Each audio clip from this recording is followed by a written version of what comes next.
Hello, fans, and welcome to This Day in Baseball, where we're going to bring you a full radio broadcast of today's game. And before we do that, I just want to thank Classic Baseball Radio, and there's a link in the notes where you can check out their full channel. They have many great radio broadcasts. And while you're listening to today's game, if you want to check out much more about the game and the players, look on the links below, and you're going to see links to player pages, the date the game happened, the year it happened, and the play-by-play. Enjoy the game, and check out the links while you're watching the game, and please don't forget to hit the subscribe button so that every time new content comes out, you're going to get that firsthand. And thank you again for checking out This Day in Baseball, and enjoy the game.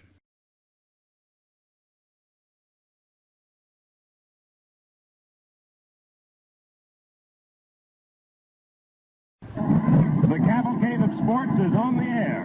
Gillette presents the 11th annual All-Star Baseball game between picked teams of the American and National Leagues at Shibe Park in Philadelphia. For this privilege, the Gillette Safety Razor Company is contributing $25,000 to the Major Leagues Fund, which provides baseball equipment to our armed forces. We wish to thank the sponsors of regularly scheduled programs for generously relinquishing their time and making this public service broadcast possible. In the event, ladies and gentlemen, if there are any important news bulletins forthcoming as the game progresses, they will be quickly relayed to you during the course of our broadcast. This is Mel Allen speaking through the facilities of the Columbia Broadcasting System, the Canadian Broadcasting Corporation, and affiliated stations. Red Barber and Bill Corum are with me to help give you a vivid word's-eye picture of every play, plus the color and highlights of tonight's game. The fans of historic Shibe Park, scene of an all-star game for the first time, are jammed with a baseball-loving crowd who are keenly wondering what will be recorded in the way of dramatic achievements tonight to add to the thrill-packed pages of this midsummer classic. Even now, they're buzzing with reminiscent chatter of what has gone before, and they applaud as the umpires take their place on the field, and the American League, the home team in tonight's game, trots out onto the field. The Star-Spangled Banner has already been played prior to our coming onto the air, and we're just about ready to play ball. Many of the game's greatest stars are missing tonight because of their presence in our armed forces. But a good representation has been marshaled to put these two ball clubs representing the American and National Leagues on pretty even terms. And here quickly is the starting lineup, and then we'll get going with the ball game. For the visiting team, the National League, and we'll give it to you quickly. The boys are about ready to play. In the order in which they bat, Stan Hack of the Chicago Cubs, third base. Billy Herman of the Brooklyn Dodgers, second base. Stan Musial of the St. Louis Cardinals, left field.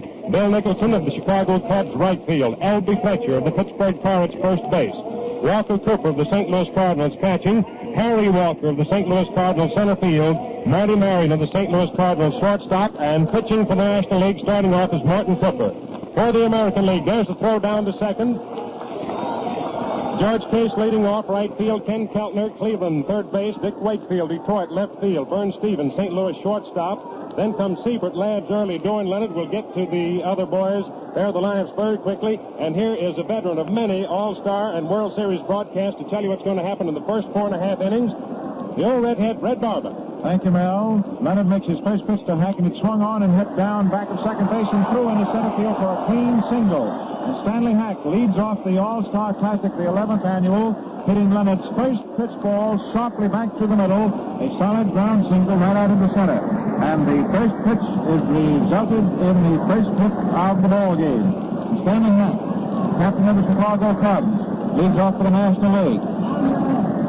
Stepping in to hit number 2 is Billy Herman, who is playing once again with Stanley Hack, but they're reunited on the All-Star team, as Herman is now with Brooklyn, Hack, of course, remaining with the Cubs. Leonard, who first came into the Major Leagues with the Dodgers, now with Washington, throws over to first, not in time. Siebert of the Athletics returns. He's a left-handed thrower.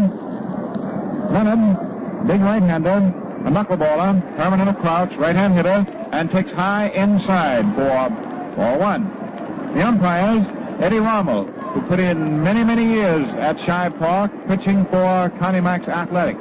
Rommel back at the plate of the American League. We'll pick up the rest in a moment. Leonard in position, checks the runner, delivers. Herman swings and fouls the ball off, reaching for a high outside pitch. Hack was going, the hit and run was on. Mike Gonzalez is coaching back at first base for the National League All-Star squad. And coaching back off third is Billy Southworth, the manager and skipper of the world champion Cardinals. And so the two coaches who work together all through the year are working together for the National League tonight. Herman takes the next pitch a curve down outside. Early, who is Leonard's regular battery mate with Washington, going down into his right for a nice stop. For those of you who just tuned in, Hack opened up for the National League with a single on the first pitch, and the count is now 2 balls, 1 strike to Herman, the number 2 hitter. Throw to first, Hack steps back. Siebert makes the tag, but not in time.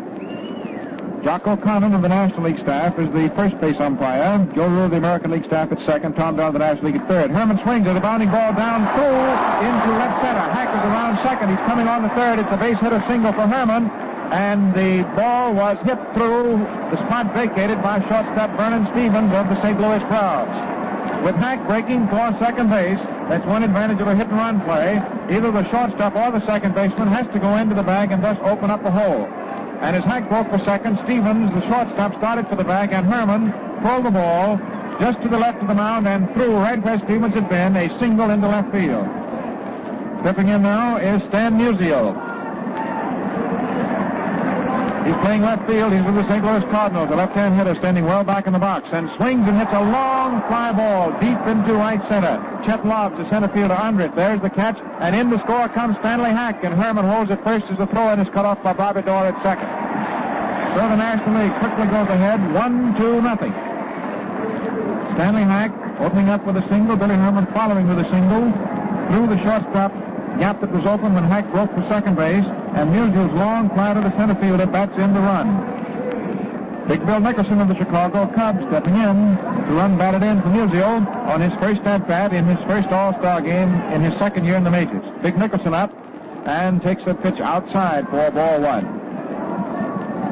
Nicholson is the big brawny back of the starting National League squad as far as home runs go. He has hit 11 so far in the regular season. Jim Bagby of the Cleveland Indians and Hal Newhauser of the Detroit Tigers are warming up the American League. Leonard on the mound throws back over to first, and Herman returns easily ahead of it. The defense is toward right and deep on Nicholson. Pumps that stick and misses at a low knuckler. 1-1. One man out. The score 1-0 favor the National League. The first out was used to get in the run from third base.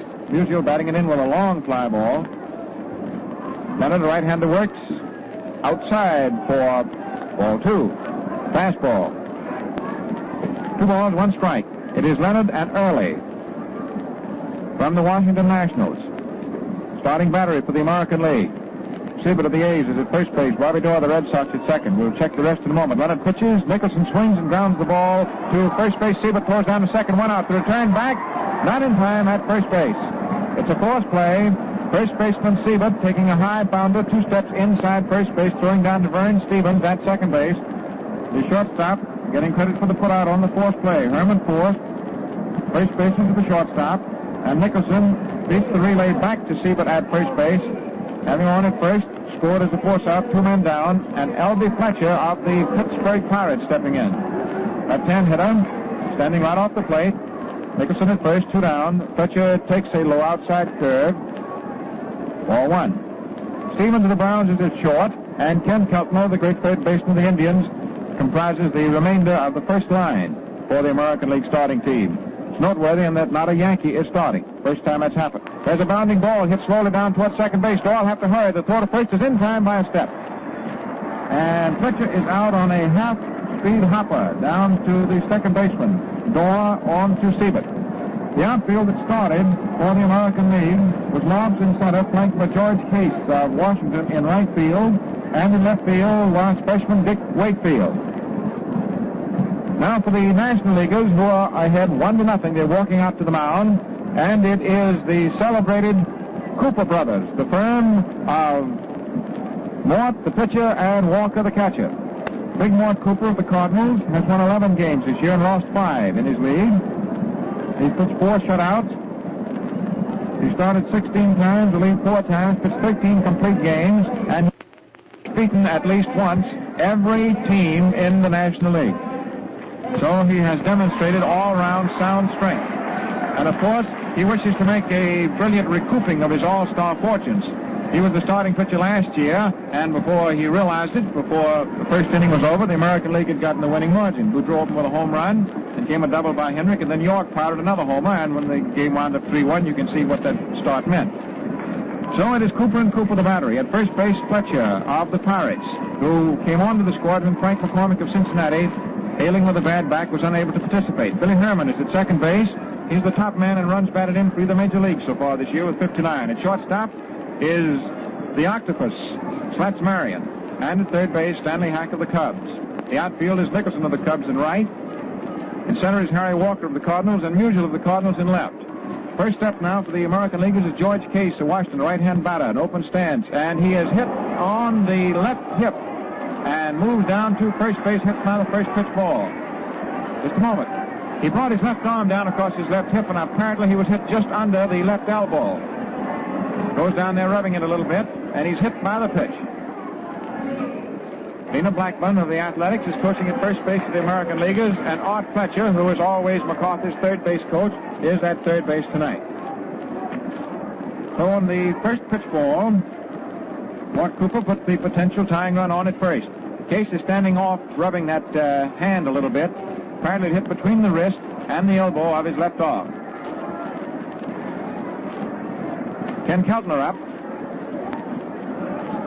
The infield remains back. The outfield toward left. Keltner of the Indians throws that bat straight up in the air in a crouch deep back of the plate and takes a sharp pitch over for a called strike. The Cooper boys. Mort, the pitcher, is 2 years the senior. Walker down, giving the sign back of the plate. The right-hander throws. There's a high foul that is going into the stands and back of first base. In fact, on top of the stands. There it is, kicking around. Bounces off. Down in the National League bullpen, backing up Cooper in case gets off to a faltering start. These games, things happen so suddenly you have to keep fellas ready in the bullpen. Left-hander Max Lanier of the Cardinals and right-hander Albert Javery of the Braves are warming up. Case stepping off first, still rubbing rather tentatively that left elbow. There's a throw to first, not in time. 2 strikes to Keltner, nothing in 2. Infield goes back even a step deeper. The pitch is inside at the shins, a fastball. Turn loose, sort of side off. 4-1. The score is 1-0 in favor of the National League All-Stars. The American Leaguers just coming to bat for the first time. They have the tying run at first if they can get it 270 feet around. Nobody out. Keltner of the Indians up. On deck to follow is Wakefield. There's a pitch low outside.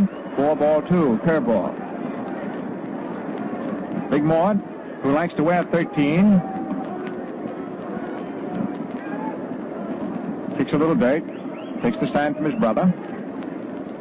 Keltner, his rear foot on the back line of that box. Crowds that plate from behind his right-hand hitter. Partially open stand. Steps up, swings, and hits a foul ball out along the right field line. And it is dropping untouched between second baseman Herman and right fielder Nicholson.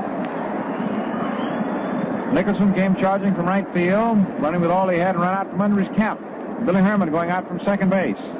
And the ball dropped right between them, each a step away. So the count holds as it was. 2 balls and 2 strikes. Stanley Hack from third comes over and talks to Mort Cooper, and there's Walker, the catcher, coming out. Billy Southworth, who is managing the National League All-Stars by virtue of being the pennant winner in the league last year, has started from his own ball club 5 of his players. There are 5 Cardinals beginning. There are 2 Cubs, 1 Pirate, 1 Dodger. For the first time, there's not a Yankee starting in the American League All-Star squad. Keltner swings and fouls a pitch down onto the ground. Back, and it is still 2-2. Nobody out. Last of the first inning. They're playing Keltner the pull around toward left.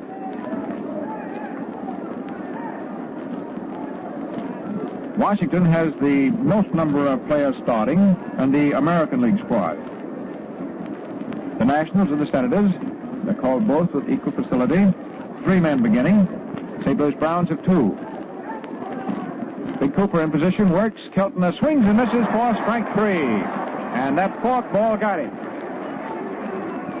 When it was rumored a day or so ago that Bonham would probably be the starting pitcher for the American League squad. Everybody said, well, the two forkball artists will be going. But Bonham is not starting. However, Mort Cooper is. Each one has a forkball. So that's the first strikeout. And now stepping in is freshman Dick Wakefield, the first major leaguer to rack up 100 save hits so far this year, and the only one so far. Swings and hits a bounding ball back of second base. Herman up, throws over to Marion, and there's a force play at second, and that's all. Coming in there with a very hard slide was Case. It was a half-speed bounding ball that Herman came up with deep behind second and flipped to Marion, and there was no time even for an attempted throw to first. So it's a force play at second. In the parlance of the game, they got the first run. The first runner. Case forced the second baseman to the shortstop. It was Herman of Brooklyn to Martin Marion of St. Louis. Stepping in now, Stevens of the Browns. Right-hand batter spreads his feet wide apart, takes the first pitch, which is outside, and as it goes down to first, Fletcher has to lean off the bag, falling in the direction of second base in order to prevent the ball from being thrown into right field. Ball one, a pseudo pitch out. Vern Stevens, square-shouldered, strong right-hand batter, spreads those feet just as far as he can, right off the plate, and takes a curve low outside for ball two. Stevens, who's been the pace-making percentage hitter all season in the American League. Dick Wakefield leading down on first base. Throw to first, not in time. Wakefield didn't stay up in batter's box long. He went after the very first pitch. Cooper pitches, and Stevens hits a bounding ball to short. Marion up with it. The throw over to first base to Fletcher in plenty of time. Stevens thrown out by 3 steps short to first. For the American League, no runs, no hits, one man left. For the National League, no errors. At the end of the first inning, it is 1-0 in favor of the National League. Isn't it significant, fans, that the players in tonight's game, from Chandler, Dickey, and the Cooper brothers on through, plus managers Joe McCarthy and Billy Southworth as well, shave with the Gillette Blue Blade and recommend it to their friends? Significant, I'll say, but not a bit surprising if you ask the old redhead. Ball players are like millions of other men who are on their toes and take pride in their appearance. They want the slickest, cleanest shaves that are in the cards, the kind that make you look and feel right on the button. And, brother, that's the kind you enjoy with the Gillette Blue Blade. Yes, sir, you get the best-looking, most refreshing shaves of your life. That's because the Gillette Blue Blade has the sharpest, smoothest finished edges ever produced. In fact, you can search the world without finding another blade as keen, as easy shaving, or as long-lasting. 1-0 in favor of the National League, and we're ripping now into the second inning. Leonard settled down after a rocky start. 2 singles greeted him by the first 2 batters. And here is catcher Cooper, Walker Cooper, of the St. Louis Cardinals, right-hand batter. Leonard pitches low outside, early going to his right again. 4-1. It was rather obviously natural that with a pitch as difficult to catch as Leonard's knuckler, that his own receiver, Jake Early, would be his starting battery mate, which is the way it's working. Walker Cooper hits a high pop fly back of second. There's Bobby Doerr of the Red Sox waiting, and he has it. 1 up and 1 out. And Harry Walker of the St. Louis Cardinals. There are 2 brother acts here. I think that is quite a record. There are the Cooper brothers, the battery, and Harry Walker is the younger brother of Dixie Walker of the Dodgers, and Dixie is over in the National League dugout. We've had no changes in playing personnel. Harry Walker stepping in, left-hand batter, and then steps back out of the box again. Time is automatically called by plate umpire Eddie Rummel. The umpires will change in the middle of the 5th inning. Leonard works. There is a line drive right back at the mound. Leonard can't hold it, picks it up, throws over to first in time, and Harry Walker's out. Leonard had that one hit right squarely back at his belt buckle. He had to stop it. He didn't have any alternative. In other words, it was either the line drive or Leonard. He knocked it down. In fact, he almost held it. But the ball rolled out of the pocket of his glove down on the ground. He picked it up through the first. So it is 2 up and 2 down for the National Leaguers. And Snatch Marion. Marty Marion of the Cardinals. Great fielding shortstop. Tall, rangy right-hand hitter. Takes a strike. There was a curveball through there. 0-1. The outfield is toward left. Infield straight away and deep.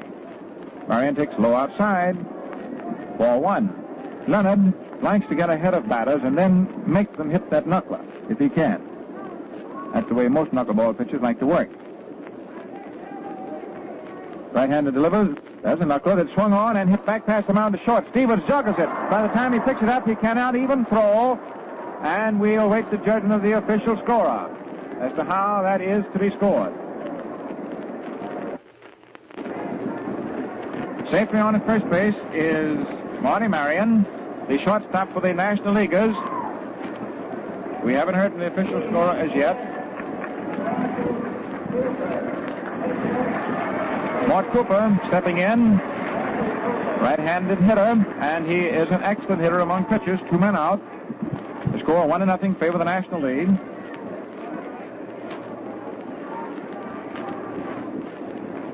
The first pitch is on the outside. Sliding curve. Ball 1. We have sent a messenger down to the official scorer to get the ruling on that play just a moment ago. There's a strike swinging, and it is 1-1. For the sake of your scoring, if you must put something down, that pencil is jumping nervously in your fingers, I think you could probably score that as an error with a pretty good margin of security. Pitch is outside to Cooper for ball 2, 2-1. There's that big 13 shining on the back of his blouse. Leonard is wearing 16 on the back of his uniform blouse. Regular season, he's won 5, lost 8 with Washington. Big right-hander pitches, Mort swings, and there's a drive hit out into center. And Labs, waiting right in his tracks, doesn't move and makes the catch. So that's all for the National League, top of the second inning, and they're still leading 1-0. The American League coming in for the last half of the second. Well, maybe you wonder how I can be so sure about it when I say that today's Gillette Blue Blade has the sharpest, smoothest finished edges ever honed. Well, fans, it's easy to answer. You see, to produce these edges, it was first necessary for Gillette technicians to perfect an instrument capable of measuring seamless with scientific accuracy. Thus, they developed Gillette's famous electronic sharpness comparator, which reveals the edge characteristics of all blades. The evidence is definite, conclusive. No other blade is as sharp, easy shaving, or long-lasting. If you haven't tried today's Gillette Blue Blade, you have a big surprise coming. It whisks off tough bid with the lightest, easiest strokes you can imagine. There's no drag, no pull. Your face looks smooth, feels refreshed. Let's see from that right. Dick Siebert of the Athletics, the hometown crowd gives him a big hand, sets in batter's box, swings on the first pitch with a drive going into center field, and Harry Walker comes on for the catch of a line drive hit straight out into center. And Dick Siebert of the A's, left-hand hitting first baseman, swings on the first pitch ball to open up the last of the second, and his line drive is caught in straightaway center field by Harry Walker of the Cardinals. We have just received the official word from the scorer that Marion is to be scored as reaching first in the top of this second inning on the error chargeable to shortstop Stevens of the American League. So that's the first error. Up now is Chet Labs of the St. Louis Browns. Takes a curveball through there for a called strike. Chet is a stockish, powerful right-hand batter. He's hit 11 home runs so far this year. He and Stevens between them have accounted for 23 round triples. There's a fastball on the outside, ball 1. Score 1-0 in favor of the National League. Hack opened up with a single, went to third on Billy Herman's single. Put on the same act they did for years, and they were both together with the Cubs. And then Musial's long fly ball got in the run. Mort Cooper delivers, and there's a foul back. Lab swinging. 1 ball, 2 strikes, 1 man out. Nobody on, last of the second. It's a great crowd to see this great game at Shibe Park, Philadelphia. The outfield is deep. Round toward left. Lab sets. Crowd that plate from behind. He's a right-hand batter. Open stance. Cooper pumps. Big right-hander delivers. A high fastball, and it's 2-2. 2 balls, 2 strikes. The total so far, 1 run, 2 hits, and no errors for the National Leaguers. No runs, no hits, and 1 error for the American League.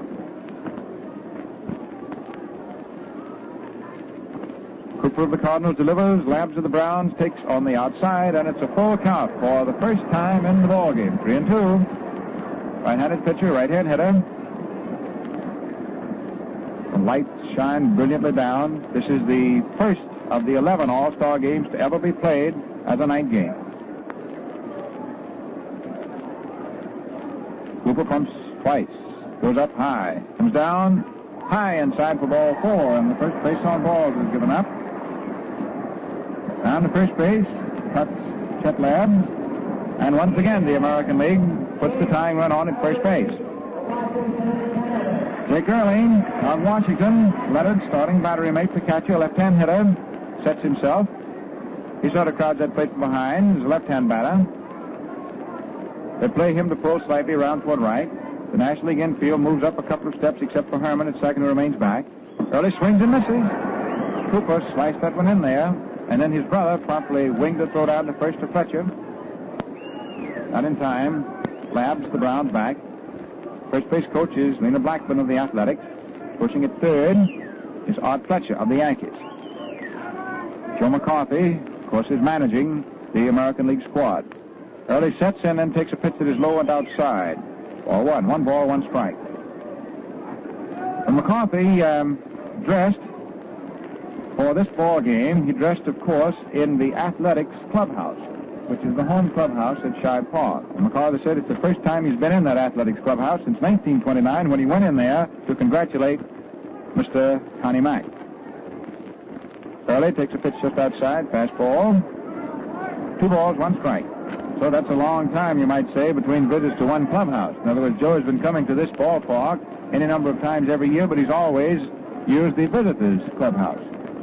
And speaking about that corollary, why, he said it's the first time that he's ever been in the dugout that he is in tonight, which is the home dugout, Philadelphia. Pitch it inside for ball 3, and Cooper, having trouble with his control, is now behind to Early, 3-1. And Early takes a flash down at Fletcher, the third base coach, to see just what's up now about hitting and taking, whether a run and hit play might be on. Labs is also looking. Leads down off first. Fletcher is 2 steps back of the bag. He's not holding him tightly on. 1 man out. There goes Labs, and Early swinging fouls it off. And so the run and hit was on. Full count of 3-2. For the second time in the National League bullpen, left-hander Lanier of the Cardinals and a big raw-bone right-hander from the Boston Braves, Alva Javery, start working.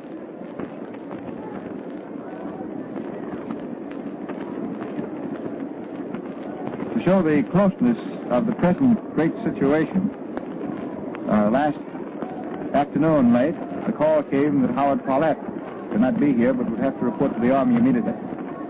Great young southpaw of the Cardinals.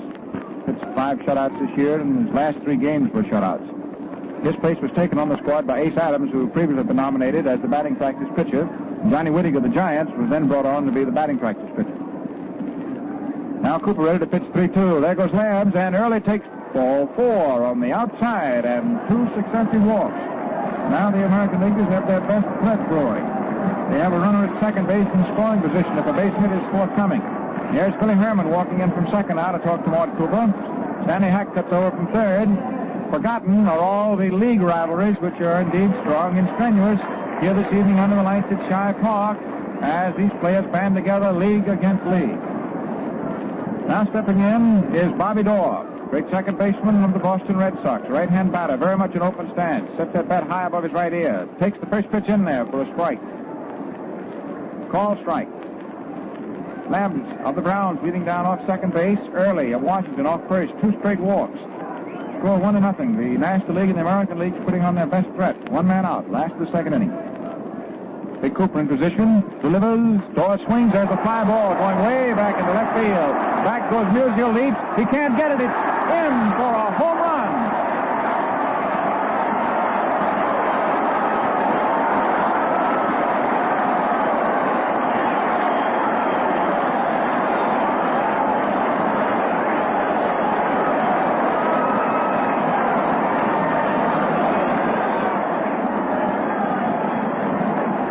And so once again, the American Leaguers pull a familiar trick. Bobby Doerr, coming up with the first hit for the American League, hits a home run into the lower left field stands.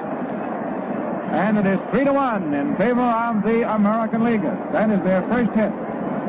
For Doerr, it's his 7th home run of this year. He hit 6 in the first half of the American League race. Stepping in now and feeling better about things is Dutch Leonard of Washington. He's now 2 runs ahead, where just a minute ago he was a run behind. In the bullpen for the American League, and apparently unlimbering now to be the second pitcher, is left-hander Hal Newhauser of the Detroit Tigers. Cooper delivers to Leonard. Inside for ball 1. And Bobby Doerr, when he cut, he really hit for it all. And it is a home run following those 2 walks, and it's 3-1. Favor the American League. Big Cooper delivers, and Leonard takes on the inside for ball 2. Lemire and Jabry, needless to remark, keep calling down in the National League bullpen, which is down in the right field corner. And for the second straight All-Star game, Cooper has had a home run jar him heavily. There's a called strike over to Leonard, and the count now goes to 2-1. Still just 1 man out. After Seaman opened up with a line drive, which was hit hard to center fielder Harry Walker. Walks to Labs and Early, followed by Doerr's home run. Cooper pitches 2-1 to Leonard, and there is a pop fly going out along the right field line and dropping in for a base hit. Leonard holds at first base. Fletcher went back. Nicholson, the right fielder, came in. Neither could get within 5 steps of it. A fly ball inside the right field line, fair by about 5 feet. And it's a single for Leonard, who now undoubtedly feels twice as happy about things. That is one thing that a pitcher likes. It is coming up with a base hit.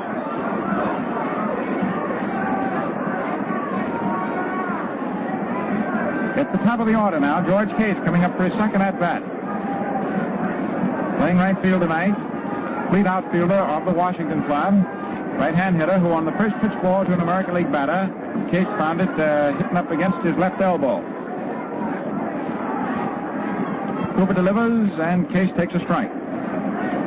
Ball strike, nothing in 1. Outfield step toward left. Still just 1 man out. It is 3-1. On Doerr's home run, following 2 walks for the American League. There's a pitch low outside, just missing. Didn't miss by much. Not by more than the width of a Gillette blue blade. 1 ball, 1 strike. Score 3-1. Favor the American League. Cooper pitches, and Case swinging hits a foul ball back into the stands. The National League run, I would say, was very cleverly gained, because after Hack's single, a hit-and-run play, and Herman hit through a hole vacated by the shortstop. There was nothing very clever about Doerr's swing. That was just the broad back. Big home run following 2 walks. 3-1. American League, and Case up there. And takes inside. Ball 2. 2-2.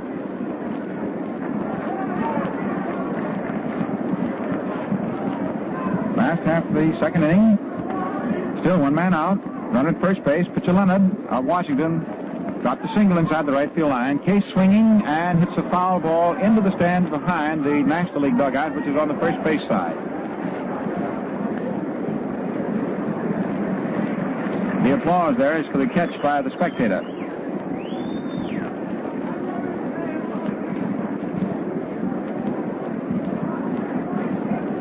Big Cooper in battle. Bet he's thinking about the Polo Grounds this time last year, too. Probably can't help it. Another American League home run. The pitch high inside for ball 3. And Big Mort, it seems that the fates do not smile kindly on him in All-Star games and World Series classics. He was unable to win in the World Series last year. I think that was one of the big newsworthy things in that great series, which Gillette also brought you. There's a bounding ball hit wide to third. Hack, a one-handed stabbing stop, throw to Herman. 1 out to throw to first, double play, and so ends the second inning. Case hit a bounding ball into the hole between third and short. Hack came up with it. Reaching with his glove, going to his left, threw down to Billy Herman. They haven't forgotten the combination, although a couple of years have separated them from being teammates with Chicago. And Herman then threw on the Fletcher of Pittsburgh at first, and so has executed the first double play. And it is 3 runs on 2 hits. Nobody left for the American League last of the second inning, and for the National League, there were no errors. So the totals at the end of 2 innings, 3 runs, 2 hits, 1 error for the American League. And it is 1 run on 2 hits and no errors for the National League, and all runs are cleanly earned. And now on our broadcast from Shibe Park, Philadelphia, another in Gillette's cavalcade of sports. We're going to pause for station identification. This is the Columbia Broadcasting System. The WBBM Air Theater, Wrigley Building, Chicago.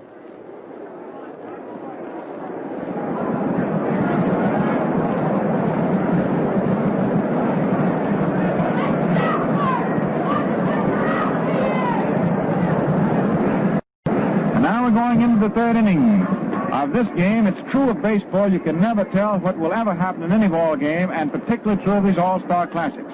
The first batter up is Stanley Hack, and this time takes a pitch that's in there for a call strike. Hack starting the second go-round for the National Leaguers. He hit the first pitch ball game for a single. Then it comes back, and Hack takes inside for ball 1.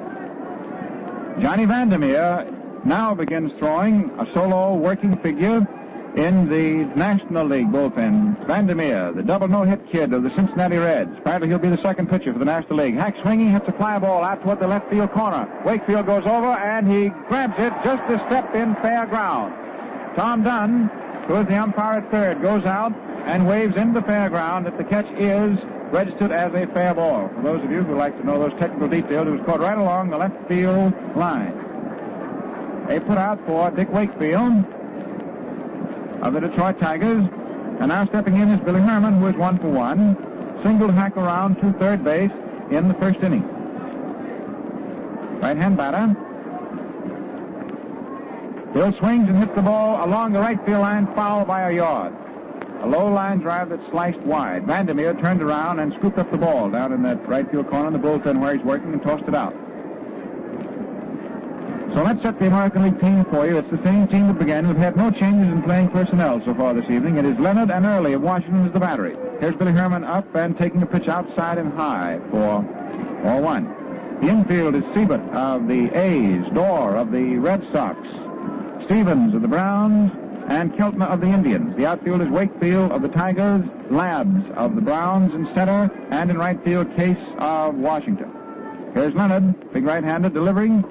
There's a knuckler that dances over, just like a butterfly with an extra set of wings. 1 ball, 2 strikes. Early down, giving the sign. He's been catching Leonard ever since Rick Farrell left the club. There's a pitch low inside to Billy Herman. Down across the shins for ball 2. 2 balls, 2 strikes. 1 man out, nobody on, top of the third inning. Mike Gonzalez, coaching back at first to the Cardinals, cups his hands, hollers something to Herman. Leonard pitches, Herman swinging, hits a fly ball along the right field line into the corner. It's foul, Case goes over, and he's a couple of steps short of getting to it. The ball drops untouched, hits the low rail fence in front of the spectators, and kicks back out.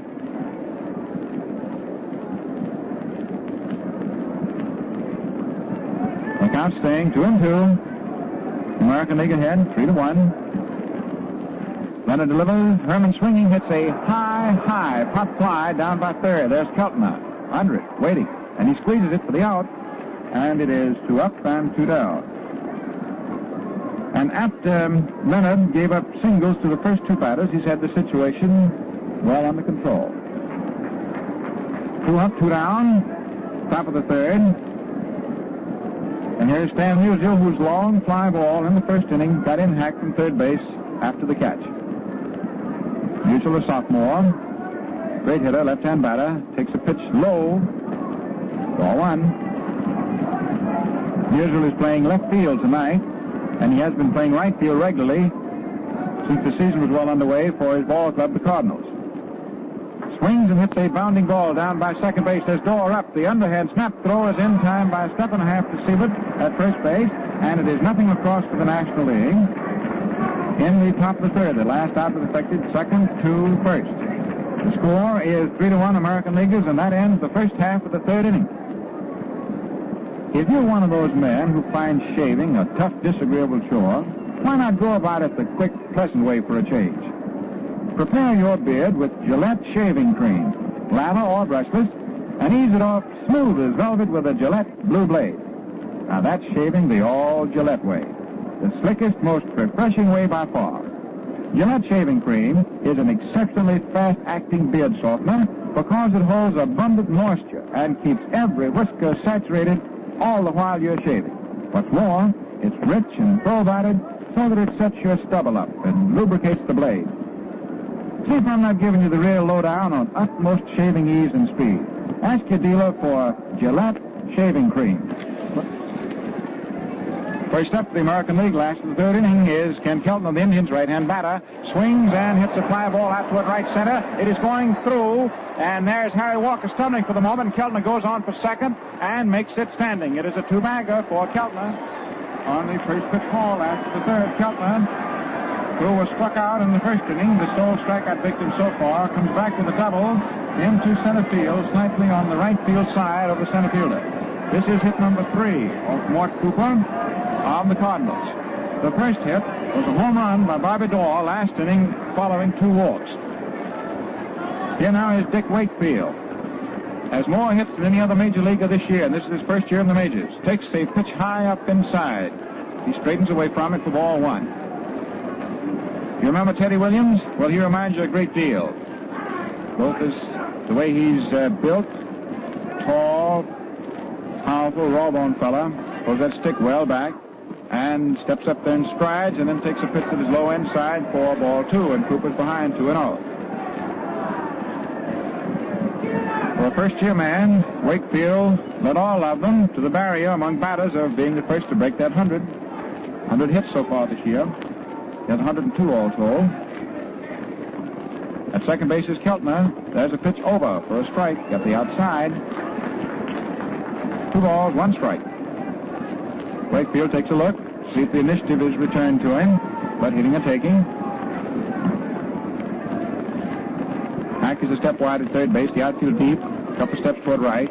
There's a bounding ball hit through between short and third for a base hit. Keltner's around third base and is going in, and Musial falls down, then finally throws to second, not in time, and Wakefield winds up at second base.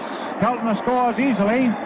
Musial lost his footing as he came in to field the ball, and in that delay of coming up with the ball and starting his throw, this long-legged Wakefield just kept right on going like somebody had news from home for him at second base, and there he came in there on a hands head first slide on his chest. Keltner scores standing up, and it is 4-1, favor of the American League. We'll have to check with the official score and see how to score Wakefield, whether it's a single and an error in left, or whether it is a double all the way. And now here is Vern Stevens, who lays down a bunt down toward third base, and it is foul. It was in the air. Hack came down and tried to make the catch, but couldn't, and trapped it.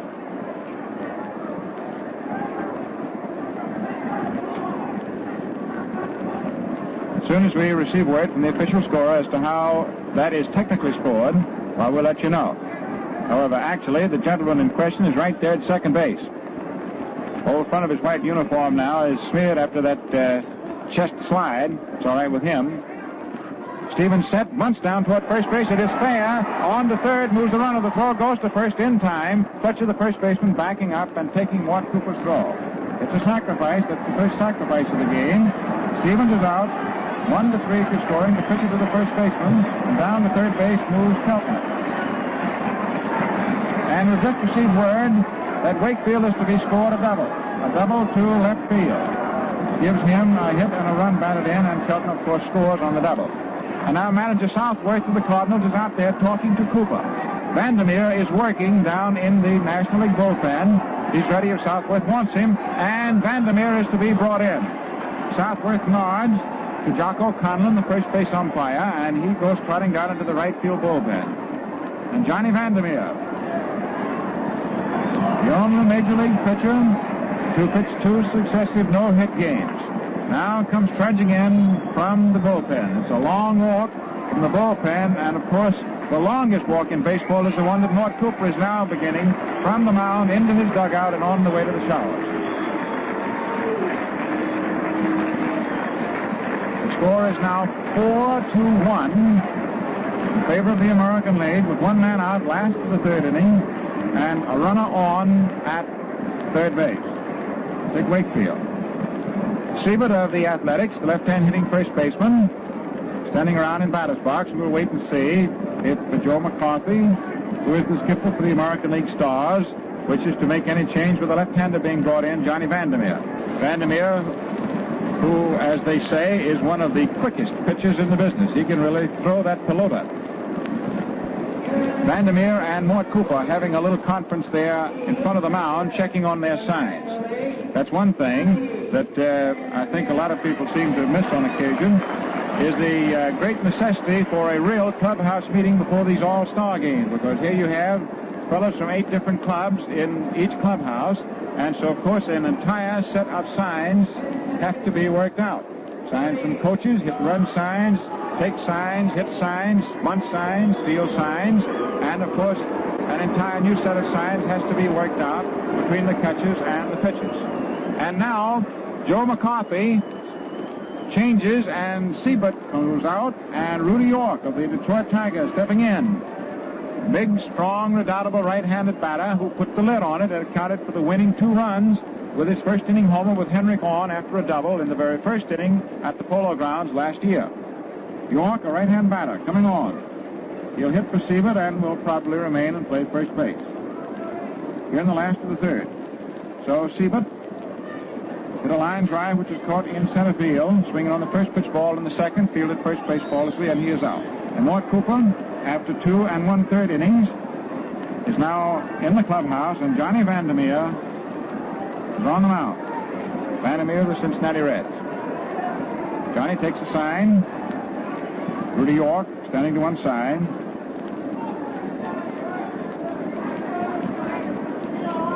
Vandy goes to the rosin bag and steps in again. Stepping down off third with one man out, taking his lead in foul ground is Dick Wakefield. Vandermeer kicks, delivers, and York takes safe fastball in there for a call strike. Vandermeer wearing number 33. The National Leaguers are wearing their road uniforms. The American League, this is the American League home game, are wearing, of course, their home whites. Vandy kicks, throws, and York swings and misses. And he swung all the way from Terry Holt. 0-2. The infield, of course, is up, hoping for a play on a ground ball at the plate. Wakefield taking his lead. Vandermeer checks him for the moment. Now the left-hander delivers. Fastball, strike 3, swinging. And Vandermeer on 3 pitches strikes out Rudy York. And it seems that the all-star fates do not smile on York as a pinch hitter. As a regular, that's one thing. At Cincinnati, if you'll recall, in the all-star game, 38, York as a pinch hitter faced Mace Brown with the bases loaded and was struck out on a 3-2 pitch. Now stepping in is Chet Labs of the St. Louis Browns. Strong right-hand batter who was walked in the second inning. Infield is back, the outfield deep, around toward left. 2 men down. Labs takes a high outside pitch. Ball 1. Vandermeer certainly didn't waste any time. He threw 3 of them right down in there. York took the first and then went after the next 2. John takes a sign from Walker Cooper. It's rather hard for Vandermeer to be replacing Mort Cooper because those 2 have had some great pitching duels against each other. And Labs gets tired of waiting, steps out of the box. Plate umpire Ed Rommel automatically calls time. Now Chet steps in, spreads those feet. Open twist, right-hand batter. Takes a pitch outside for ball 2. The score is 4-1 in favor of the American League. National League scored first, and Bobby Doerr accounted for 3 of them with a home run. That's the first American League hit in the second inning following 2 straight walks. Vandy comes down, Lab swings and misses at a curve, and it is 2-1. 2 men out.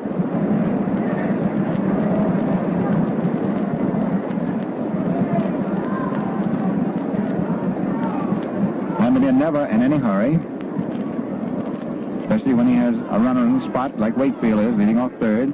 Delivers, Over for ball strike 2. He broke another number 2 in there, another hook, and it's 2-2. Lab sets. He gets a hold of that ball, he can really give it a ride. Vandy, back of the mound, going for the rosin bag. Wakefield of Detroit leading down off third. 2 down for the American League, last of the third inning. Vandermeer delivers. Lab swings and misses for strike 3. And Vandermeer comes on, puts out the fire, striking out pinch hitter York, and then center fielder Chet Lamb. So it is 1 run on 2 hits, pair of doubles, opening up the last of the third inning. And following a bunt, Mort Cooper was taken out. Vandermeer came on and struck out the next 2 batters. 1 run, 2 hits for the American League, last of the second, last of the third. 1 man left on, no National League errors. Here are the 3 inning totals. For the American Leaguers, 4 runs on 4 hits. They're all earned. They're all scored against Mort Cooper. And for the National League, the American League is 1 error. For the National League, 1 run on 2 hits and no errors. And now, coming on to pitch is Hal Newhauser, left-hander of the Detroit Tigers. Friends, among the many reasons for the superiority of the Gillette Blue Blade is this. It is ground in a continuous stream of filtered oil. This is an exclusive process and a costly one, but you get quicker, easier shaves because of it. Here's the announcement as to the appearance of Newhauser.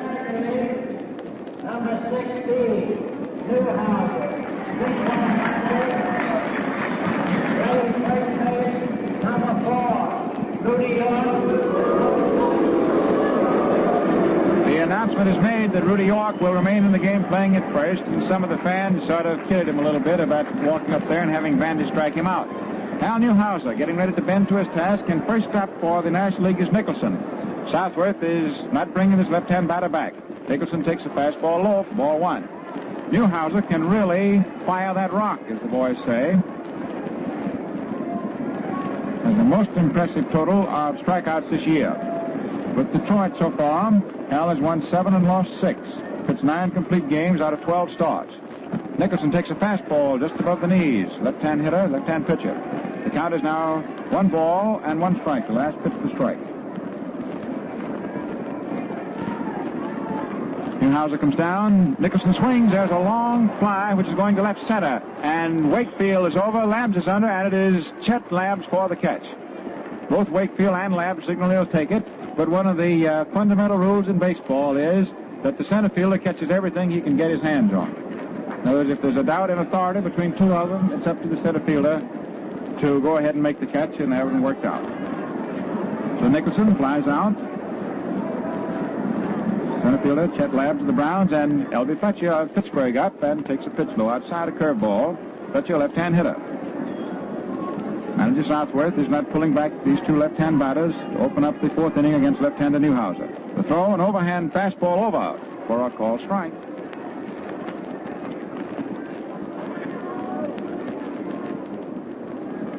Newhauser doesn't waste any time. Works high inside curve for ball 2. 2-1. Second pitcher for the American League. Leonard went the first 3 innings. Fine performance. Fletcher swinging, hits a foul back. Early, rips off his mask, turns around to take a look, and then realizes that he can't get it. So the American League has made a change. York hit for Siebert at first base and remains into play at first. Newhauser comes on to pitch here at the beginning of the 4th inning. The National League has made 1 change. Vandermeer replacing Cooper and straightening matters out, striking out pinch hitter York and Chester Labs in the last of the 3rd inning. 4-1, favor of the American League. 1 man out, nobody on for the National Leaguers. Top of the 4th. Newhauser works, and there is a fly ball hit by Fletcher into left field. Wakefield of Detroit waiting. He has it. And it is 2 up and 2 down, 2 high flies. And catcher Walker Cooper stepping up toward the plate. Right-hand batter. Of course, he'd like to do something about, should we say, the coals of ignominy that the American League, notably Mr. Doerr, heaped upon his brother's head. Those 2 brothers are pretty clannish. Newhauser pumps. Comes down, overhand, a curve, which is swung on, bounced back through the middle and into center field for a base hit. And this is the first hit for the National League since their first out was registered. Hack and Herman began the ball game with successive singles. Then came a fly ball for an out. The first run came on, and Leonard allowed no further foolishment. And now with 2 down, Newhauser taking over the ballistic burden. Allows a single to the middle for catcher Cooper. That's the 3rd National League hit. 7th hit of the evening. And there's going to be a pinch hitter for Harry Walker of the Cardinals. Just a moment, coming out of the National League dugout, moving up toward the plate, is Vince DiMaggio of the Pittsburgh Pirates. Great ball hawk and a dangerous batter, inasmuch as when he gets a hold of it, he's going to ride it into the next precinct. There's the announcement.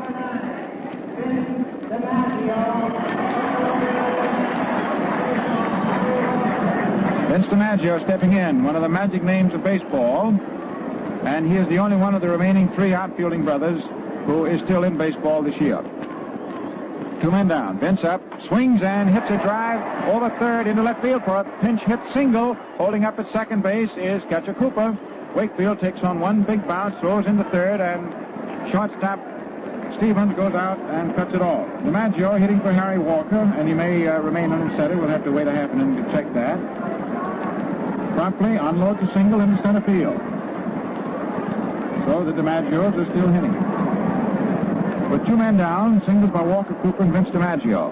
And now Sletzmeyer, the shortstop, up, swings and misses the first pitch, curveball, and it is strike 1. Now Early goes out to the mound to talk to his new batter mate Newhauser. Maybe there was a sign missed that time. But the catcher doesn't know what the pitch is going to throw. Instead, catcher's in for a very battering experience. Because these major leaguers can really make that ball sit up and say uncle. Break it this way and break it that. Now the National League has a threat. Top of the 4th inning. Runners at first and second. 2 men out. So that's Marion up. The American League leading 4-1. Marion swings. It's a bounding ball to third. Keltner up. The place to second base for the force and the 3rd out. Keltner to Doerr. The 3rd baseman to the 2nd baseman. The force was on Vince DiMaggio. The runner coming down from first. And it is no runs, 2 hits. The threat was quickly over. American League coming in and leading by +3, 4-1. You men who are former engineers, mates, able seamen, cooks, bakers in the merchant marine, and are not now working at your highest skill, your country calls. 5 new ships slide down the ways every day, and experienced men are desperately needed to man them. In the next 3 months, the United States Merchant Marine will be called upon to perform the biggest transportation job in history and over the longest sea lanes. The fate and lives of our men at the front depend on our delivering guns, planes, tanks, ammunition, food, and other supplies to them. Ships of the United States Merchant Marine are the best in the world. Food is tops, fresh meat and vegetables, all you want. The stick-to-the-ribs kind that hits the spot. And talk about the pay? Well, listen to this. $400 to $800 a month for engineers. $230 to $300 for able seamen, $225 to $315 for cooks, and what's more, all men get $5,000 war risk insurance free. Now, if you are a former engineer, mate, able seaman, cook, or baker in the Merchant Marine, send a telegram collect to Merchant Marine, Washington, D.C. Merchant Marine, Washington, D.C. A telegram collect, giving your name, address, rating, and date you'll be available. The announcement over the public address was that Vince DiMaggio, who pinch hit for center fielder Harry Walker, would remain in the game playing at center field. Vandermeer is ready to pitch to Early, left-hand hitting catcher of Washington, first up, last of the 4th inning. Early takes a curve low outside, ball 1. The outfield is a step toward right side of the infield is back. Marion, who plays, as a rule, a step shallower short than most of the short fielders, that same depth. There's a foul back. Early cutting after another hook, and it is 1-1. 1 ball, 1 strike. 1 up. First man up, last of the 4th inning. Score 4-1. Favor the American League. Johnny Vandermeer looks studiously at the sign hung out by catcher Walker Cooper, then doesn't quite get it. Asks for it again. Early gets tired of waiting, backs out a step. Now he steps in, grabs it club down by the end. He cowtails it. Vandy pumps, Pitches 1-1. Fastball inside the knees. It backs early up a half step. Ball 2. 2 balls, 1 strike. Stanley Hack smooths down a little rough spot wide of third base.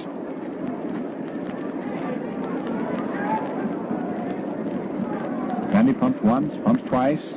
Blonde left-hander throws. Fastball over for a call strike. Early apparently looking for one to come in there too close. Backed up. The pitch came right over. 2-2. 2 balls, 2 strikes. First man up, last to the 4th. Vandermeer came on auspiciously last inning, struck out 2 hitters, and held Wakefield at third base. Delivers right over. Call strike 3 and early. But to the third one, and Vandermeer's pitched to 3 batters and struck out 3, which is Paul. And here is Bobby Doerr. There's a big hand that is starting through the stands as they see him stepping in the batter's box. He hit the big blow, blasted a home run into the lower left field stands following 2 walks given up by Mort Cooper in the second inning, and came up with the first hit for the American League in their first 3 runs. A right-hand batter. Swings and misses. One after a fastball. Very much of an open stance. He has his rear foot, his right foot, just as close to the catcher. Give you that picture of how he crowds that plate from behind. His forward foot is pointed right down to third base. Cocks that war club. Takes high outside. Fastball. Ball 1. 1 ball, 1 strike. Vandermeer goes back of the mound for the rosin bag. The Gillette Safety Razor Company, delighted and honored to be bringing you this great sports classic. There's another in its cavalcade of sports. Here's Vandermeer now, bending to his task. Kicks high, throws. Doerr starts to swing, checks himself on a low inside curve. That goes for ball 2. 2 balls, 1 strike. The umpires are Eddie Rommel of the American League, working balls and strikes back of the plate. And for 16 years, he was on the other end of that ball and strike business. For the Athletics, right in his paw. Conlon of the National League is at first. Former American League outfielder. Rue of the American League is at second, and at third is Tom Dunn of the National League. Vandermeer delivers. Doerr takes, and it is a call strike, and Vandermeer can't seem to get out of the rut that he's in. Nothing but strikeouts. 4 batters, and just a moment. So that is strike 2 to Doerr. 2-2, 2 balls, 2 strikes. Doerr sets. And John ready to go. 2-2. 1 man out. Nobody on, last to the 4th. Vandy pitching to so far the hero of the All-Star game, Bobby Doerr. A pitch is outside. Doerr started a swing and checked himself. Now it's a full count of 3-2, and that last ball was coming down there with something on it. 3-2. Bobby grips that club. Grips that bat about 1.5 inches. Raised it high now above his right ear. Swings and hits a line drive through the hole between third and short into left field for a single. Musial picks up the ball, drills his throw into second, and shortstop Marion cuts it off. And Doerr now has been up twice and has 2 hits for a total of 5 bases. A round tripper, 2 on in the second inning, and a single to left field with 1 out. And so Vandermeer finally has his rut broken. Doerr singles. And let's see, Doerr now has the honor of getting the first hit off both of the 2 National League pitchers. Mort Cooper gave up no safeties till Doerr hit the home run. Vandermeer struck out 3, and then Doerr, his 4th batter, single to left field. And here is pitcher Newhauser, left-hand hitter. In a crouch deep back in the box, set to bunt, and then takes a pitch that is over for a called strike. Stanley Hack is playing up inside third. It's a situation where the heavy percentage favors an attempted sacrifice. Fletcher holding first base, ready to run in toward the plate. Vandy checks the runner. Hack goes running halfway into the plate. The pitch is a bunt. Back to the mound. Vandy up with it. The throw is to second base. In time for the force to throw to first. A double play.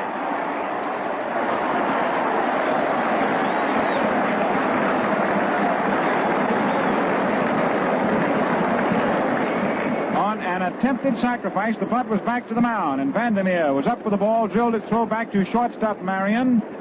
who in turn threw on to first base to Fletcher, who got back, and it was a quick double play, and no runs, 1 hit, but nobody left the American League last of the 4th inning. And at the end of 4 innings, it is 4 runs, 5 hits, 1 error for the American League. 1 run, 3 hits, and no errors for the National League. Newhauser warming up for the beginning of the 5th inning, and on our broadcast with the best wishes of the Gillette Safe to Razor Company, makers of Gillette Blue Blades, we pause now for station identification.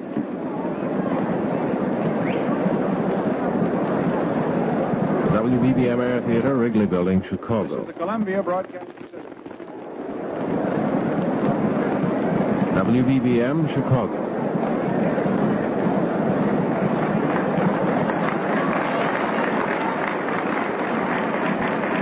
Now we're back at Shibe Park, and a moment ago I said the National League had 1 run, 3 hits. Make that 4 hits. 1 run, 4 hits, and no errors. So the totals 4-5-1 for the Americans, 1-4-0 for the Nationals.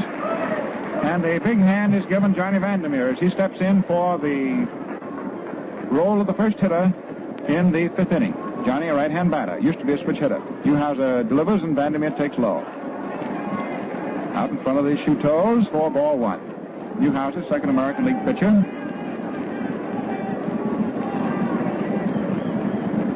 Hal pumps, delivers, inside, 4-2. Newhauser pitching and Early of Washington catching. First base is York of Detroit. Second, Doerr of Boston. Vandy takes a call, strike, and the count goes to 2-1. Shortstop is Vern Stevens of the Browns, and third, Ken Keltner of the Indians. Wakefield of Detroit is in left. In center field is Chet Labs of the Browns, and in right field, Case of Washington. Vandermeer takes inside. That's a high inside tight one. You might say that that almost was the Gillette Blue Blade up under the chin there for a close shave.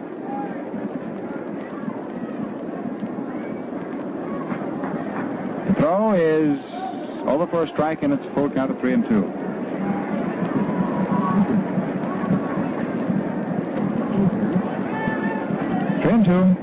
First man up in the 5th inning. Newhauser works, and Vandy takes call, strike 3. And Johnny turns and walks away. And so the Lightning hit backwards. Vandermeer, who struck out the first 3 men that he pitched to in his relief role for the National League, thus becomes the first strikeout victim by an American League pitcher. So it is 1 up, 1 gone, top of the 5th. And we're back to the top of the order. Lead off for Stanley Hack, the third baseman of the Chicago Cubs. Hack takes a fastball low outside, ball 1.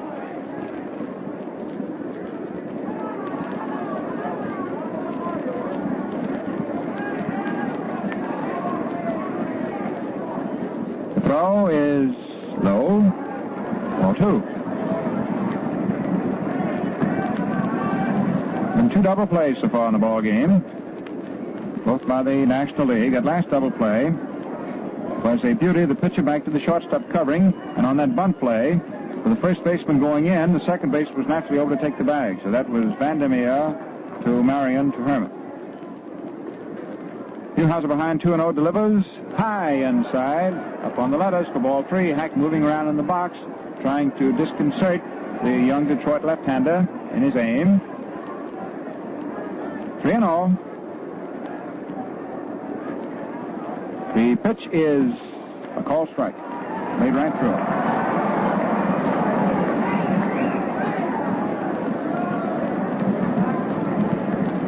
Hack has his orders about hitting and taking. Newhauser pitches 3-1. Call strike 2. On each of these pitches, Hack has done that almost automatic action on the part of the batters. He started toward first base, and of course the umpire's call has recalled him, and some of the spectators, of course, rise to the occasion, giving him an opportunity to let off a little steam. 3-2 pitch is swung on, bounced down to third. Keltner up with it. The long throw diagonally across, in time by a half step. And Hack is out. Keltner throwing over first baseman Rudy York. Conlon then calling that out. You very rarely see it happen, but he calls him left-handed, as he is left-handed, which means that when he goes back at the plate to work balls and strikes, in baseball, your right hand always signals a strike, whether you're right or left-handed. So Jocko, of course, that was quite a a hurdle for him. He had to think about that for a while. Billy Herman has 1 for 2. Right-hand batter.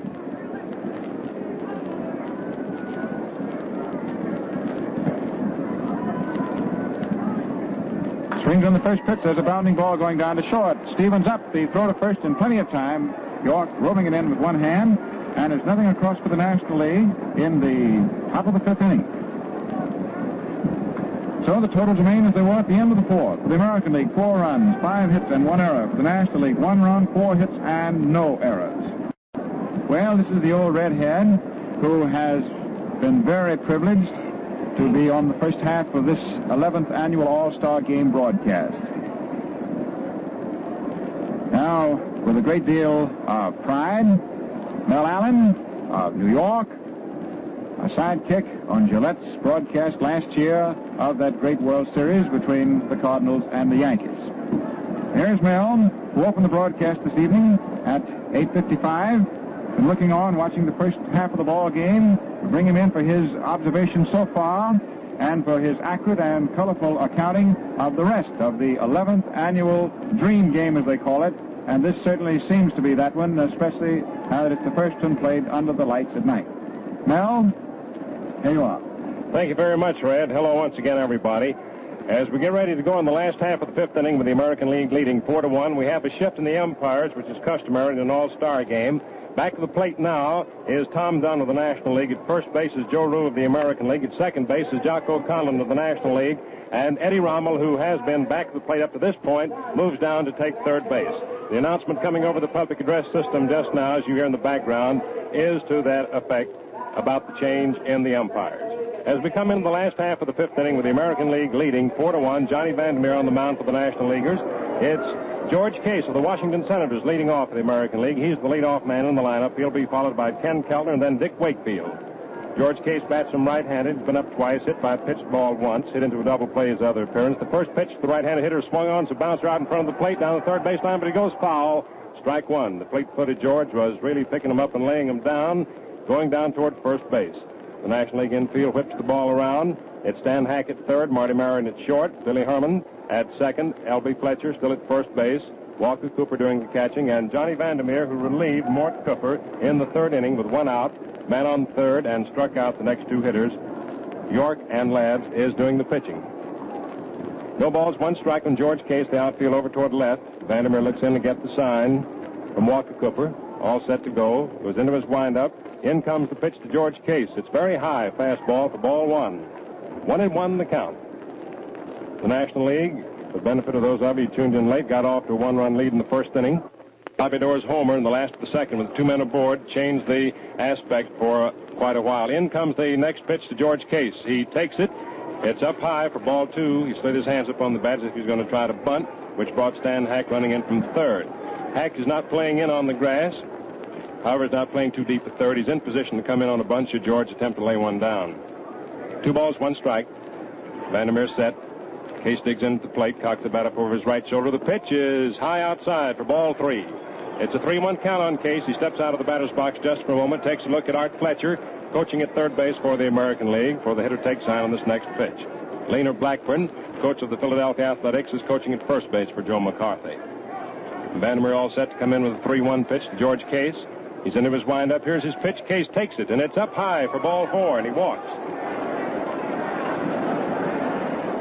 Little activity in the National League bullpen. Truett Sewell, Pittsburgh Pirate right-hander, has won 12 games and lost 2, won more games than any man in the Major League so far this season. And just a little while ago, Tex Houston, strong-armed right-hander of the Boston Red Sox, is warming up for the American League and probably will see service a little bit later on in the game. Stepping in to hit now for the American League is Ken Keltner, who struck out on the 1st inning and then doubled in the 3rd to start a rally for the American Leaguers that netted them their 4th run after Bobby Doerr had homered in the 2nd with 2 aboard. The American League leads 4-1, last half of the 5th inning, nobody out. George Case on at first base, Fletcher on the bag with him. Keltner bats right-handed. Vandermeer takes a stretch, checks his runner. In comes the pitch to Keltner. He swings and he misses. Strike 1. Fastball up around the shoulders, at which Ken Keltner offered. On deck is Dick Wakefield. In the outfield for the National League, we have Stan Musial in left field. He started the game. Vince DiMaggio's in center. He replaced Harry Walker. Bill Nicholson is in right field. The outfield is over toward left for Keltner. Stands deep in the batter's box. In close to the plate. Vandermeer taking his time. Now time is called as Vandermeer took a little too much time for Keltner, who stepped out of the batter's box. Cleveland, third baseman, now steps back in hitting position. Vandermeer into the stretch. Case leads off first. Fletcher on the bag with him. Vandermeer pitches into the plate. Keltner takes the pitch high outside. Ball one. 1-1 the count on Keltner. Steals a look at Art Fletcher coaching at third for any sign. Billy Herman is playing in 4 or 5 paces at second. Marty Marion in 4 or 5 paces at short. Both boys in potential double play position. Fletcher still on the bag with Case. Vandermeer stretches. Checks Case leading off. In comes the pitch to Keltner. He swings and fouls it back into the stands. Strike 2. 1 ball, 2 strikes. That's the count on Ken Keltner. Second man up for the American League here in the last half of the 5th inning. George Case opened the inning with a base on ball. The score, the American League 4, the National League 1. In this 11th annual All-Star Classic, in which the American League has won 7 out of the 10 games which have been played to date. And never has the American League lost a game in this All-Star Classic when they've been the home team. Vandermeer all set. In the stretch, here's the pitch. Keltner swings and he misses. Strike 2. He cut hard at a pitch. It seemed to come right over that inside corner, belt high. 1 ball, 2 strikes to count on Keltner. Stan Hack rubbing up to cover the ball at third, flips it over to Vandermeer.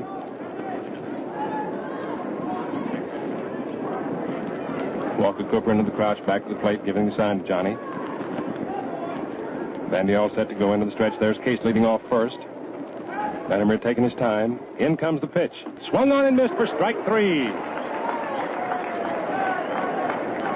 And that's strikeout number 4 for Johnny Vandermeer. He came on to relieve Mort Cooper in the 3rd inning with 1 out, and Dick Wakefield on 3rd. Proceeded to strike out Rudy York. Pinch hitting for Dick Siebert. Struck out Chet Labbs. And then started the 4th inning by striking out Jake Early for 3 consecutive strikeouts. And now here in the last half of the 5th inning, he has struck out Ken Keltner for his 4th strikeout in the game. Coming in to hit is Dick Wakefield. Sensational rookie outfielder of the Detroit Tigers. Bats left-handed. Holds that bat down to the end of the handle. Vandermeer all set to work. Here's the pitch. Wakefield swings and he misses for strike 1, and he really cut from way back.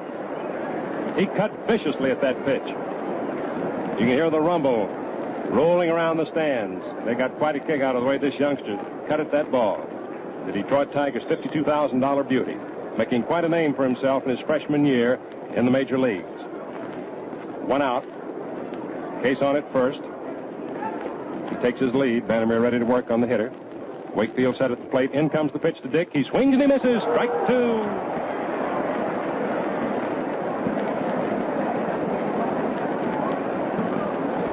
Don't you let anybody tell you that this Johnny Vandermeer isn't really working out there on that hill.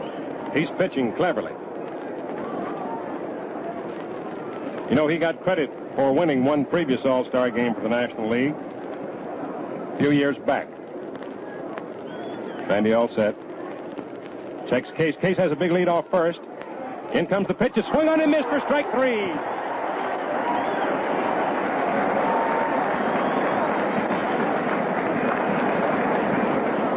And another American leaguer bites the dust. A strikeout victim of the left-handed slants of Johnny Vandermeer of double no-hit fame. And certainly is not a person out here who loves baseball who isn't reminded of that sensational feat accomplished by King Carl Hubble. Back in 1934 at the Polo Grounds, when he struck out in succession, Ruth, Gehrig, Fox, Simmons, and Cronin were one of the greatest highlights of this All-Star Series. Here is Vern Stevens up, bats right-handed. The first pitch is a pitch out, but Case doesn't go down. Walker Cooper cocks his arm back, fakes a throw down to L.B. Fletcher at first. George Case, base-stealing champion of the major leagues, always worries pitchers and catchers. He has the knack of getting the jump on the pitcher, and that added, when you add to that his fleetness of the foot, that makes him a great base stealer. There he is, taking a big lead off first. Vandermeer into the stretch. In comes the pitch. There goes Case. The pitch is swung on to line drive to left field for a base hit. Case round second. Here's the throw from Musial in the third, but it's not in time. And he slides in the third safely. Holding it first is Stevens with a line single to left. The throw was cut off by Marty Marion in front of Stan Hack. Marion, seeing that he had no chance to get Case, going into third, though Case stumbled, rounding second, hoped that perhaps by cutting that throw off, he might get Stevens trying to go down to second on the throw in, but Stevens wisely held it first. And so it's a line single to left for Vern Stevens, sending George Case to third. There are 2 outs, and the batter is Rudy York. Rudy went into pinch hit for Dick Siebert in the 3rd inning and struck out. Bats him right-handed, packs a lot of power, outfield deep over toward left. 2 men away. It's the last half of the 5th inning, and the score, the American League 4, the National League 1. Time called just for a moment. Walker Cooper walks out halfway to the mound to talk to Johnny Vandermeer. Truett Sewell continues to work in the National League bullpen.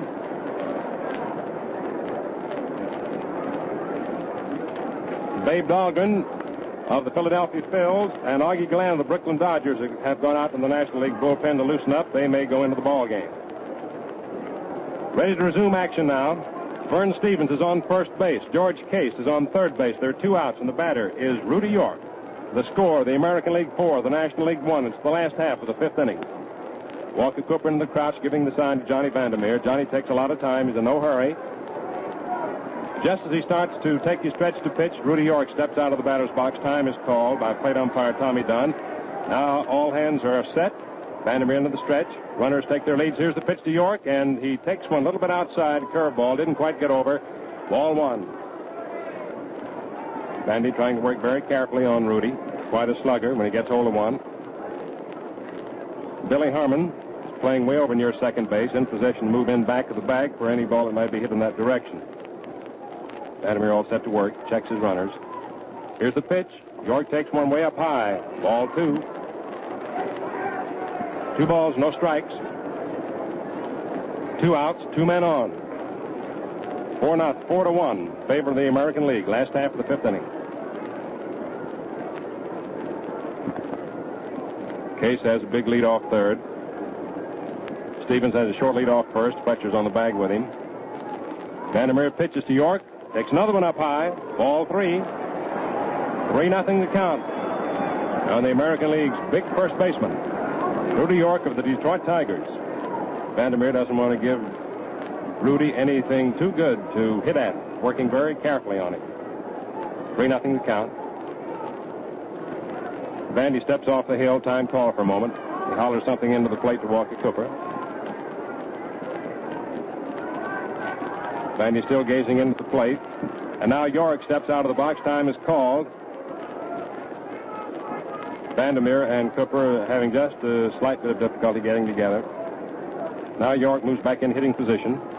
Vandy all set to work. Runners lead off. Here's the pitch. York takes it, and it's in there. Fastball for a called strike. 3-1 the count on Rudy York. George Case leading off third base. Vern Stevens, great little shortstop of the St. Louis Browns, who suddenly found a way to hit that ball safely. He's been leading the American League in hitting most of the season on first base. Runners take their lead. 3-1 the count on York. And again, Vandermeer, just as he's ready to pitch, time is called as York steps out of the box. Vandy was already halfway through his motion and sort of lobbed the ball up to the plate anyway, but the pitch didn't count. Time had been called by Tom Dunn, plate umpires. York stepped out of the batter's box. Now Rudy, right-handed hitter, backs into hitting position. 3 balls, 1 strike the count. Vandermeer refuses to be ruffled. Now he's all set. Takes a stretch. Here's the pitch. York swings and he misses. There's a throw down to second base. Breaking for the plate is Case. The throw in, and the ball gets away from Cooper. And Case scores. And coming on to third is Vern Stevens. And the American League leads 5-1. Time has been called now. Walker Cooper dashed back to the plate some 15 to 20 feet to retrieve that ball. We'll recap that play for you. With the count 3-1 on York, Vandermeer pitched, and with the pitch, Vern Stevens broke for second base. Delayed somewhat on his way down to draw a throw, and on Cooper's throw down to Billy Herman, George Case broke for the plate. And when Herman's relay in to Cooper got away from Walker, Case scored, and Stevens came all the way around to third from first. We're going to check with the official scores to see just exactly how they're going to score that, and we'll pass the information on to you just as soon as we get it. York swung and missed at that pitch, so that the count on him is now 3-2. There are 2 outs, 1 run in. The American League leads 5-1. Vern Stevens is on at third base. Vandermeer looks in to get the sign from Mort Cooper. Goes into a full windup. In comes the payoff pitch to York. He swings on it and fouls it off into the stands between home plate and first base, back of the National League dugout. New ball in play. Truitt-Stool continues to lob the ball in the National League bullpen. Vandermeer taking his time. 3-2 the count on Rudy York. Stevens comes way out third. Here's the payoff pitch. York swings and he misses. Strike 3.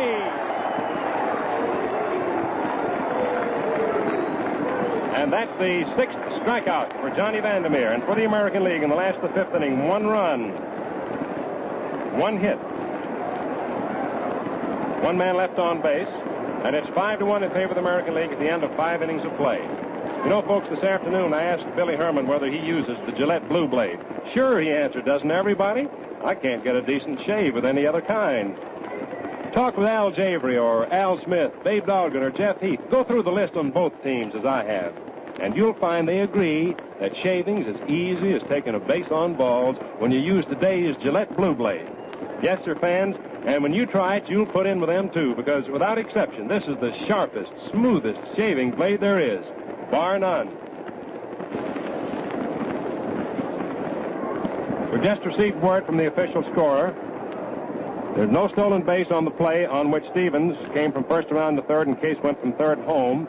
On the throw from Cooper to Herman and Herman back into Cooper, Billy Herman has been charged with an error on the throw to the plate. So make that an error for the National League in the 5th inning. A run scored by George Case, and so the score at the end of 5 innings of play, the American League 5, the National League 1. We're all set to go now into the first half of the 6th inning.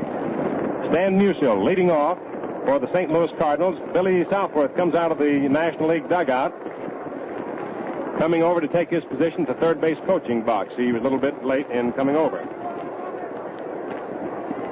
Stan Musial will lead off, then will come Bill Nicholson, and then L.B. Fletcher. Hal Newhauser into the windup. The first pitch is swung on by Musial and fouled back against the backstop. Strike 1. We may have a pinch hitter coming up for Bill Nicholson. Looks a little bit like Augie Galland from here, standing in the batter's circle, swinging a couple of bats. I believe it is Augie Galland. He undoubtedly will come in and bat for old Bill Nicholson. But at the moment, it's Stan Musial, who flied to center field in the first inning, grounded out to second and the third, left-handed hitter. Stan Musial of the St. Louis Cardinals. Cocks that bat way up over his shoulder. Swings to the next pitch and lines it inside the third base line, and it's a fair ball rolling out into left field. Rounding first is Musial, headed for second. Wakefield's throw goes into third, and Musial winds up on second with a screaming line drive just inside the third base line. A 2-base hit. And that's the 5th hit for the National League. The score 5-1 in favor of the American League. It's the first half of the 6th inning. And here is Augie Galland, switch hitter. Augie Galland of the Brooklyn Dodgers coming in to bat for Bill Nicholson. Galland batting right-handed against the left-handed pitching of Hal Newhauser. The first pitch to him swung on and fouled back into the stands, back of the plate. Strike 1. Galland gets a nice hand from the crowd as his name is announced over the public address system here at Shibe Park in Philadelphia. The broadcast of this 11th annual All-Star Game is coming to you with the compliments of the Gillette Safety Razor Company, who brings you the World Series, the Kentucky Derby, outstanding football bowl games, and other leading sports events throughout the year. Nobody out. Stan Musial leading off second. Augie Galland the batter. Left-handed pitcher Hal Newhauser ready to work. Here's his pitch, and it's into the dirt. Bounces away from early, but not far enough away to permit Stan Musial to take a chance of going down to third base. So he remains on at second. Pitches the ball, 1-1 the count. Tex Houston of the Boston Red Sox, right-hander, and Jim Bagby, also right-hander, of the Cleveland Indians. Bagby used to pitch for the Red Sox, are both throwing in the American League bullpen. Newhauser takes a stretch, checks Musial. In comes the pitch to Galland. It's a fastball up high, ball 2. 2-1 the count. Truitt-Stool is warming up all alone in the National League bullpen. We expect to see him stepping into the ball game very shortly.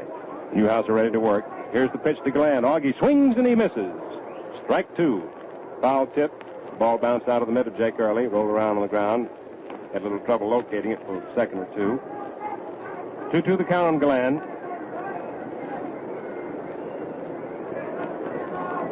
L.B. Fletcher's on deck, but we may have someone stepping in to hit for him. Newhauser all set to work on Galland. Here's the pitch, and it's outside. Ball 3. 3-2 the count on Augie. First half of the 6th inning, the American League is out in front, 5-1. The National League threatening. Stan Musial opening the inning with a screaming double to left. Babe Dahlgren is in the batter's circle and may hit next. Newhauser pitches. Galland swings and fouls another one off.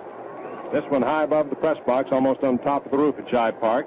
Count remains 3-2 on Augie.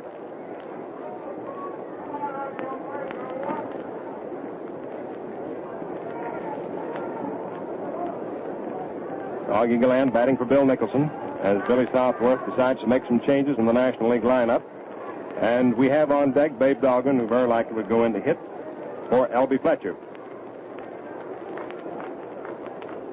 We say very likely, all odds to every extent. He will come in to hit, but we'd like to wait until he actually steps in. Newhauser ready, pitches. Galland takes this one, and it's inside for ball 4, and he walks.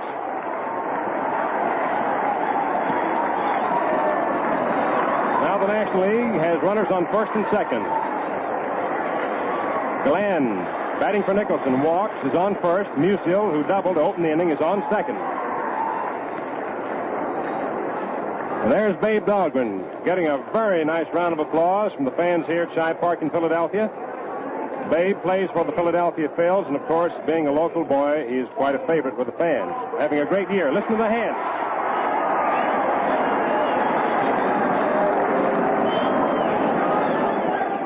First pitch to Dahlgren. He takes it, and it's in there for a called strike. A slow curve. It broke over the outside corner, belt high.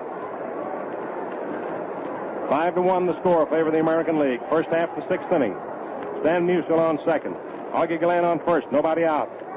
Newhauser ready. Here's the pitch. Dahlgren swings and fouls one off. Back of first base up into the upper deck. Strike 2. Kenny Keltner is at third base. Vern Stevens at short. Bobby Doerr on second. Rudy York on first. That's the infield for the American League. Jake Early catching. Hal Newhauser pitching. Dutch Leonard started. Went the first 3 innings. Dick Wakefield is out in left field. Chet Labs in center, and George Case in right. The only changes the American League has made so far has been in the pitching department. And Rudy York, of course, going in at first receiver after batting for him. The next pitch to Dahlgren, swung on, smashed on the ground to short to Stevens. Stevens to Doerr, Doerr to York, and it's a double play.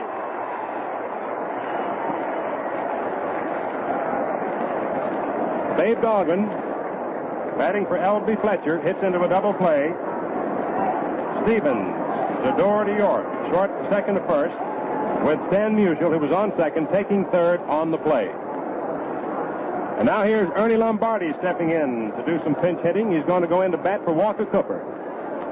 Ernie Lombardi of the New York Giants.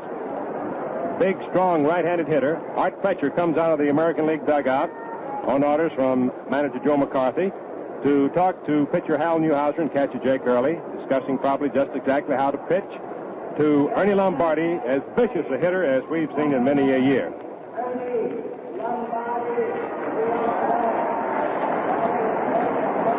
There's the announcement over the public address system that Lombardi is going in to hit.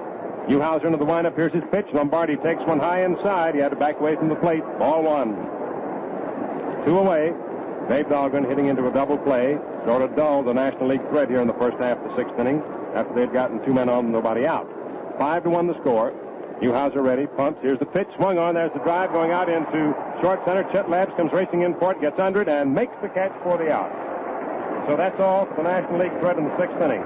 No runs, 1 hit, no errors for the American League. 1 man left on for the National League, and the score at the end of 5.5 innings remains 5-1 in favor of the American League. Sure, you want to know the simple, easy way to make shaving comfortable and refreshing. Who doesn't? Well, fans, it's the all Gillette way, and tops with major leaguers like Joe Gordon, Luke Appling, Stan Musial, not to mention millions of other men in all walks of life. What you do is give your beard a good soaking and apply Gillette shaving cream, either lather or brushless. Then clamp a Gillette blue blade in your Gillette razor and skim the whiskers off quick as a wink, smooth as the palm of your hand. That's the story with a happy ending. No wonder Gillette shaving cream is a bestseller. It's made by experts whose chief interest is shaving comfort. Men who've spent their lives and millions of dollars learning all there is to know about whiskers and the quickest, happiest ways of getting rid of them. Ask your dealer for Gillette shaving cream, lather or brushless, only 25 cents. And now as we come into the last half of the sixth inning, Sewell, having gone in to relieve Johnny Vandermeer, who in turn relieved Mort Cooper in the third inning with one out. Truett Sewell, right-hander of the Pittsburgh Pirates, has won 12 games and lost 2 on the season.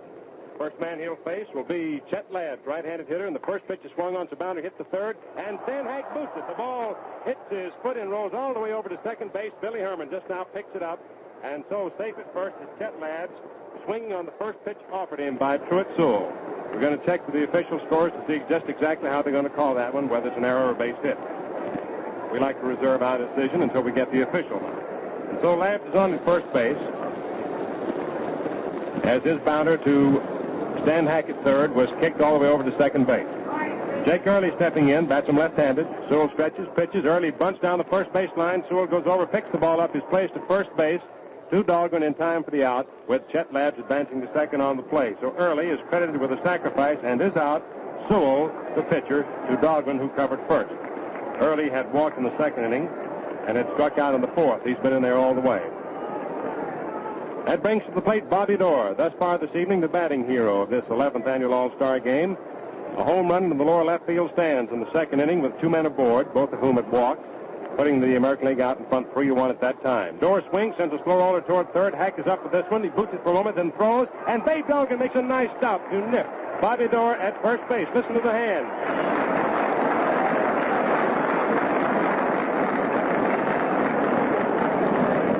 Hack had to move in fast on that slow bounder. He picked the ball up, and in his haste to grab the ball out of his gloved hand and throw it to first, didn't quite get a hold of it quickly enough, and so had to hurry his throw, which was low and on the home plate side of first base, but Babe Dahlgren made a nice stop for the out. Jeff Heath of the Cleveland Indians is coming in to bat for Hal Newhauser. Bats him left-handed. Ladd is on at third. In comes the pitch to Heath. Fast curveball inside, backing him away from the plate for ball 1. With 2 outs, Chet Ladd on at third base. Truett Sewell into his windup. Here's the pitch. Heath takes it over the inside corner for a called strike. 1-1 the count. Outfield playing deep over toward right for Heath. It's a long ball.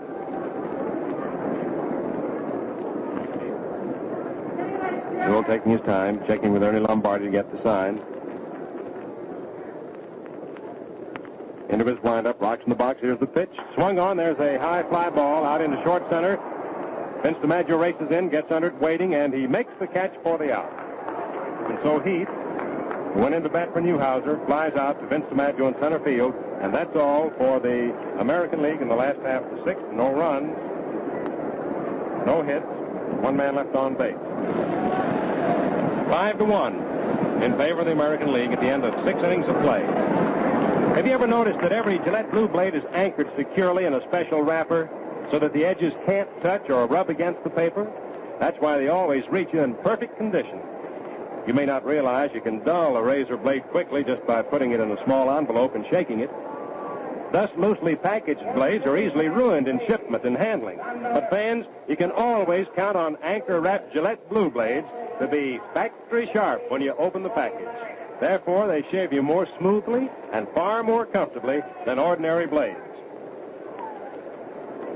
On this Gillette broadcast of the 11th Annual All-Star Game, we pause for station identification. This is the Columbia Broadcasting System. The WBBM Theater, Wrigley Building, Chicago.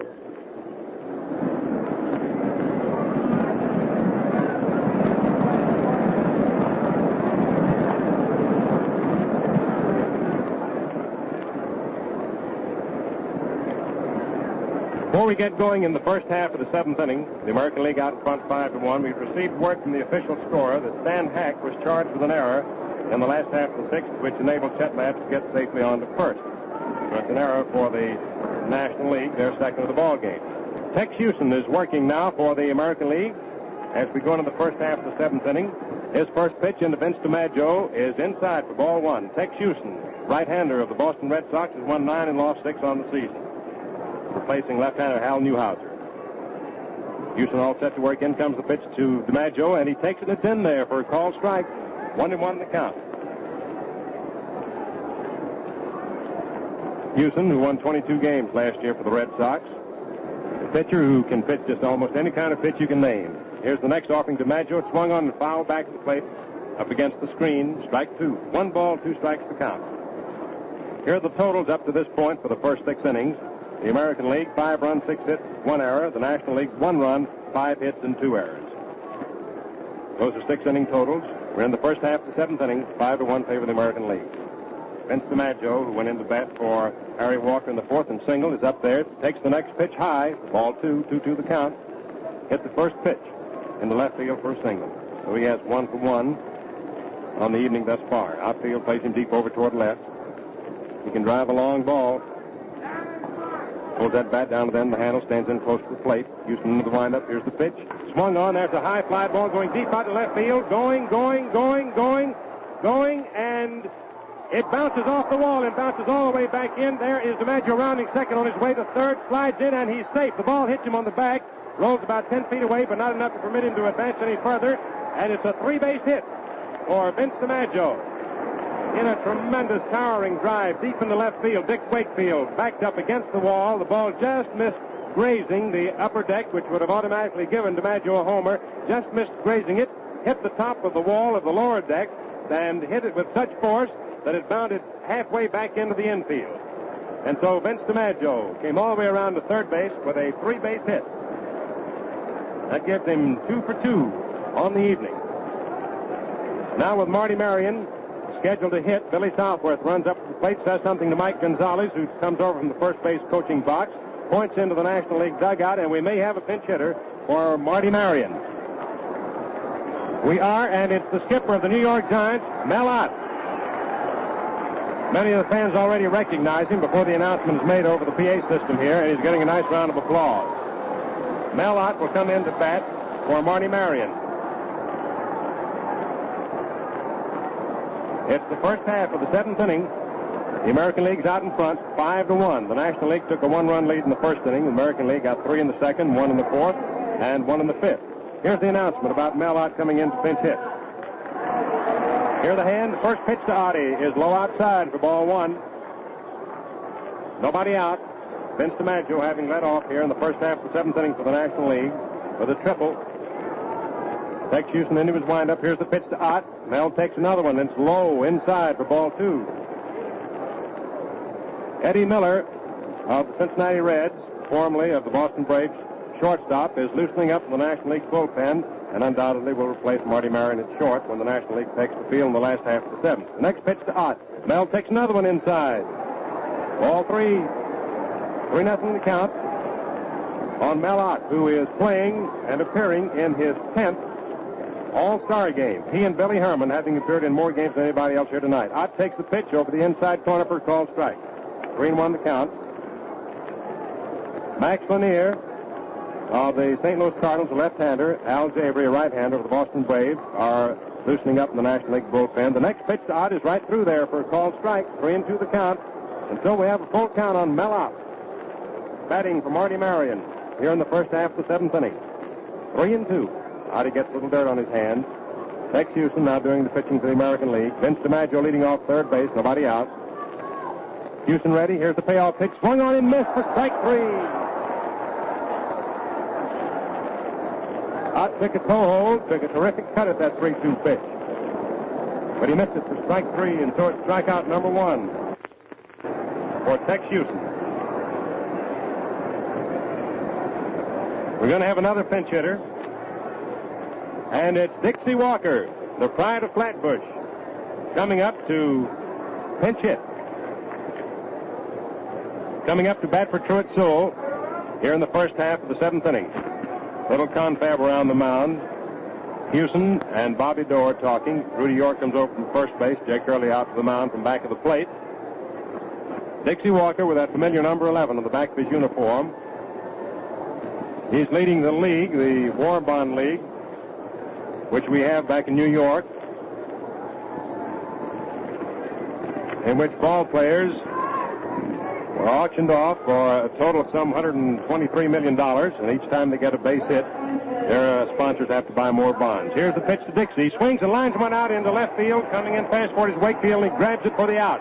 Tagging up, breaking for the plate is Vince DiMaggio after the catch, and he scores easily to give the National League their second run of the ball game. Dick Wakefield cut loose with a nice throw into the plate after taking Dixie Walker's line drive. And so Dixie gets credit for a run batted in. 2 outs now. 1 run in.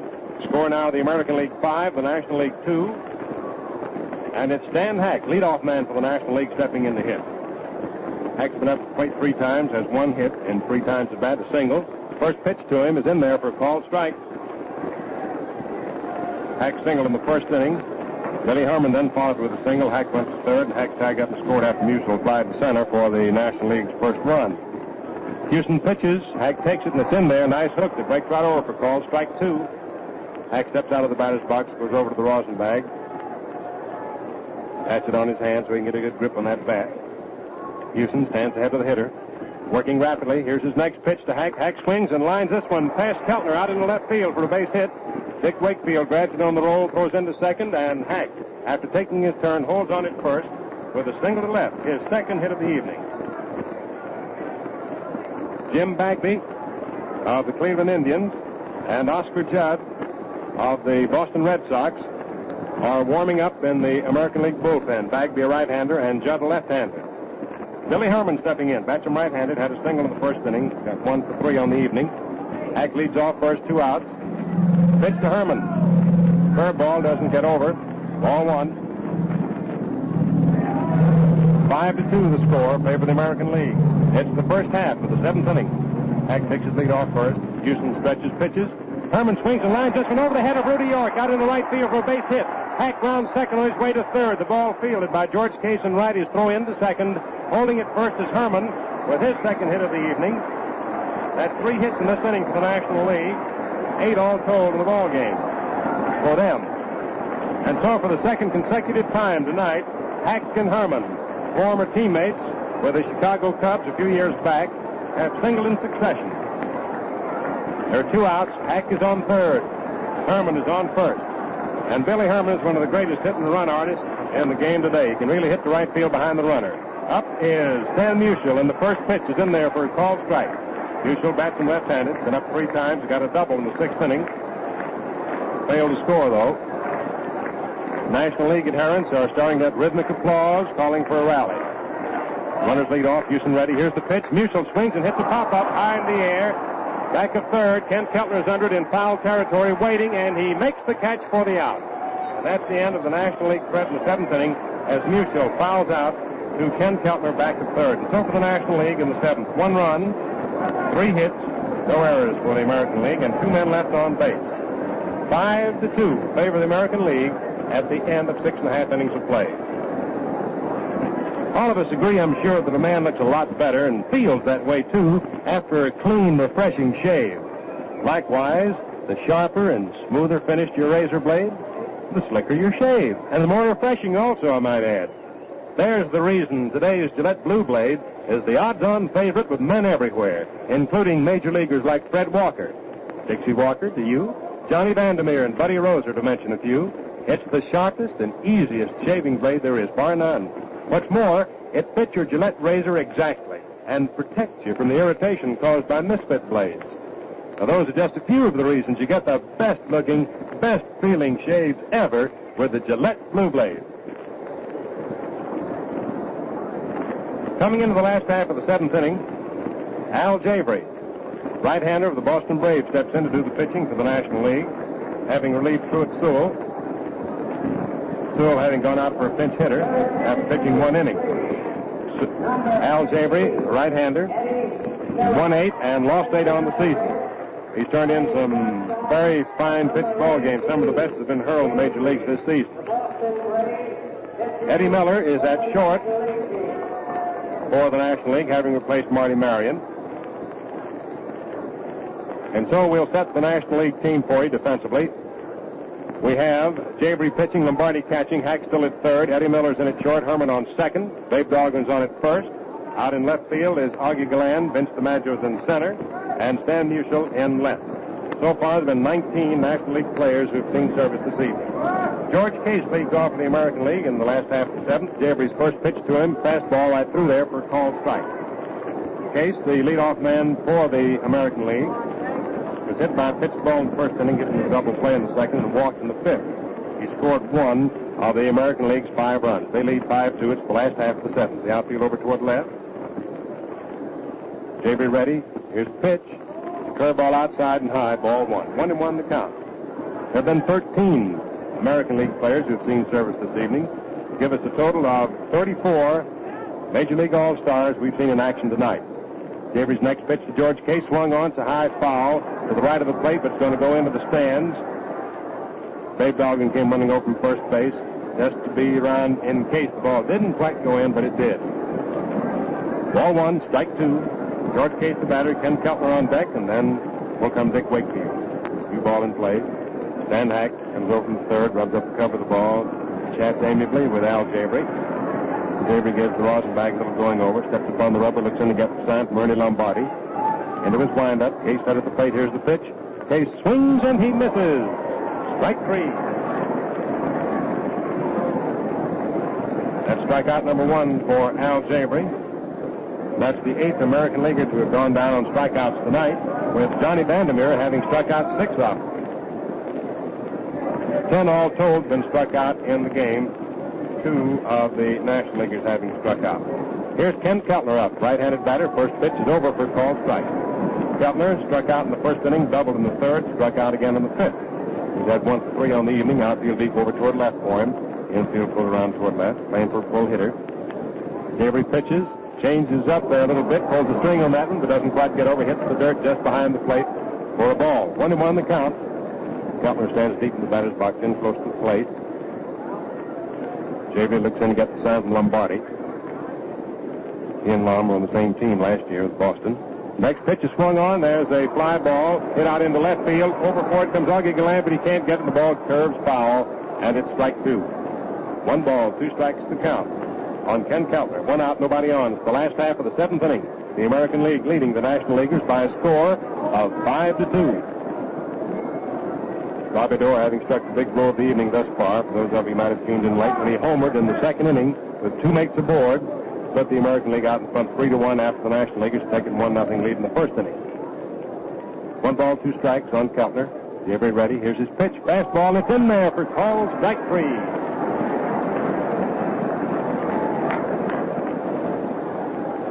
And that's the 9th American Leaguers who have gone down by way of the strikeout route. The 11th Major League All-Stars who have struck out tonight.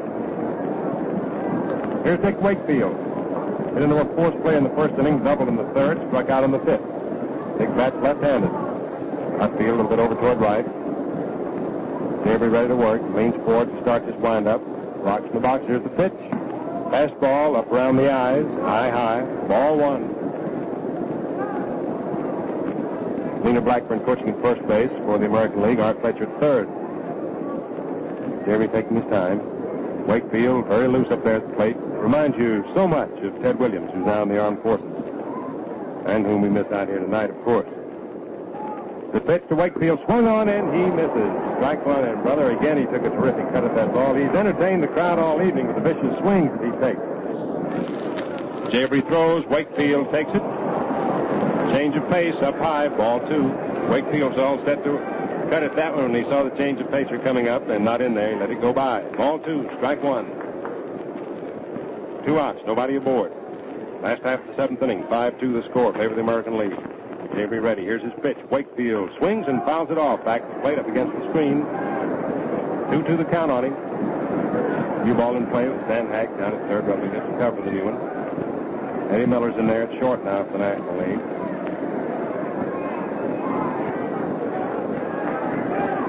Vern Stevens is the next scheduled hitter in the event that Wakefield gets on. 2 outs, nobody aboard. Here's the pitch to Dick. He takes one low. Ball 3. So we have a full count on Wakefield, 3-2. no activity in the National League bullpen, nor in the American League bullpen at the moment. Jabry all set for the payoff pitch to Wakefield. Here it is. Wakefield swings and fouls it off. Back to the plate. Up in the stands between home plate and third base. Wakefield taking his cut. Going around up there at the dish. Jabry trying to put one by him. Make him hit the kind of pitch he wants him to hit at. 3-2 the count on Dick. Jabry all set. Stops his wind up halfway, then continues. Here's the pitch. Swung on to smash on the ground past Herman out in the right field for a base hit. Wakefield takes a wide turn. Ball fielded by Stan Musial in right. He throws into second to Eddie Miller, who covers, and Wakefield holds it first with his second hit of the evening. A hard ground single to right field. That's the 7th hit for the American Leaguers tonight. Stepping up is Vern Stevens. He's had one hit in 2 official times at bat. He sacrificed in the 3rd inning. Grounded out to short in the 1st, single to left in the 5th. That's him right-handed. There's a quick throw over to first, back safely is Wakefield. Dave Doggan on the bag at first with Wakefield trying to hold Dick on. He's been taking too big a lead. Here's the pitch into Stevens. Stevens touched that little wiggler coming up there at the plate. Had him fooled. He was all set to cut, drew back, and swung again before the ball ever got up there, and then missed it. Strike 1. Beautiful pitch. Cleverly hurled by Al Jabry. Takes a stretch, checks the runner. Here's the pitch. It's a curve. It breaks right over. Called strike 2. Stevens stood up there that time. He didn't know just quite what to expect after that first pitch to him. So Jabry's ahead of the hitter. No balls, 2 strikes, 2 outs. Wakefield on it first. Jabry ready. Here it is. Pitch is swung on and missed. Strike 3 as Stevens twisted a nice hook. And so Al Jabry struck out the side. Casey Keltner, Wakefield singled, and then he struck out Stevens. And so for the American League in the last 7th, no runs, 1 hit, no National League errors, 1 man left on base for the American League. And the score at the end of 7 innings, 5-2 in favor of the American League. I wonder how many of you men know that the shaving edges of a Gillette Blue Blade are only 1/100,000th of an inch thick. That it would take 100,000 of these edges placed side by side to equal just 1 inch. And I wonder how many of you folks know that the Gillette Safety Razor Company also is busily engaged in the manufacture of vital war materials, for which they incidentally recently received the Army-Navy E Award. We have Bob Johnson going into left field for the American League. The announcement just coming over the PA system. Listen to the hand for Bob.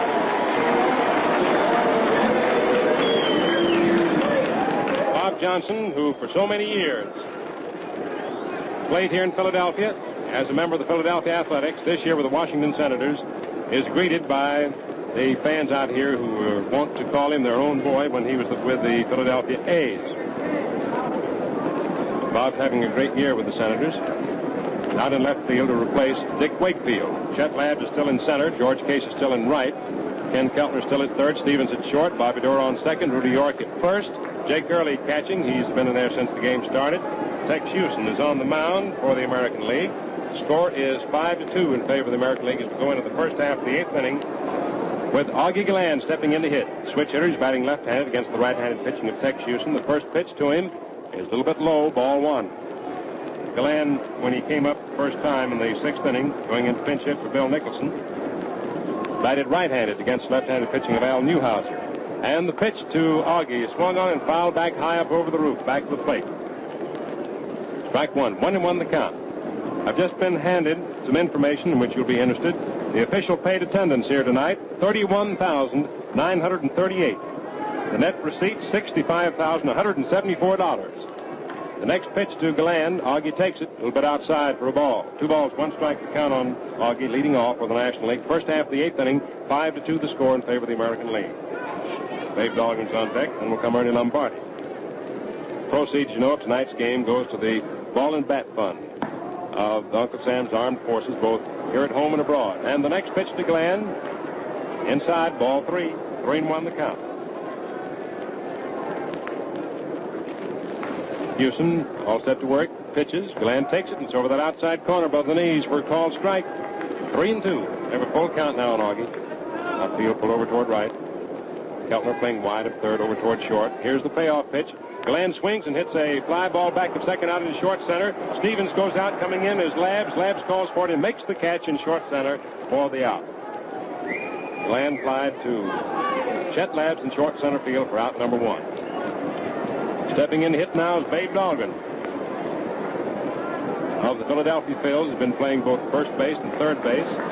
Put Babe Doggin anywhere in that infield, he'll play it for you.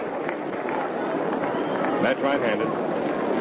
Get into a double play in the 6th inning when it looked as if the National League was about to start a rally. Houston all set, works. Doggin swings and fouls it off. Up over the roof, to the right of home plate. Just a little bit to the right and above the National League dugout. No balls, 1 strike on Doggin. Outfield over toward left. Houston throws. Doggin swings and fouls another one back. This one against the screen for strike 2. The score, the American League 5, the National League 2.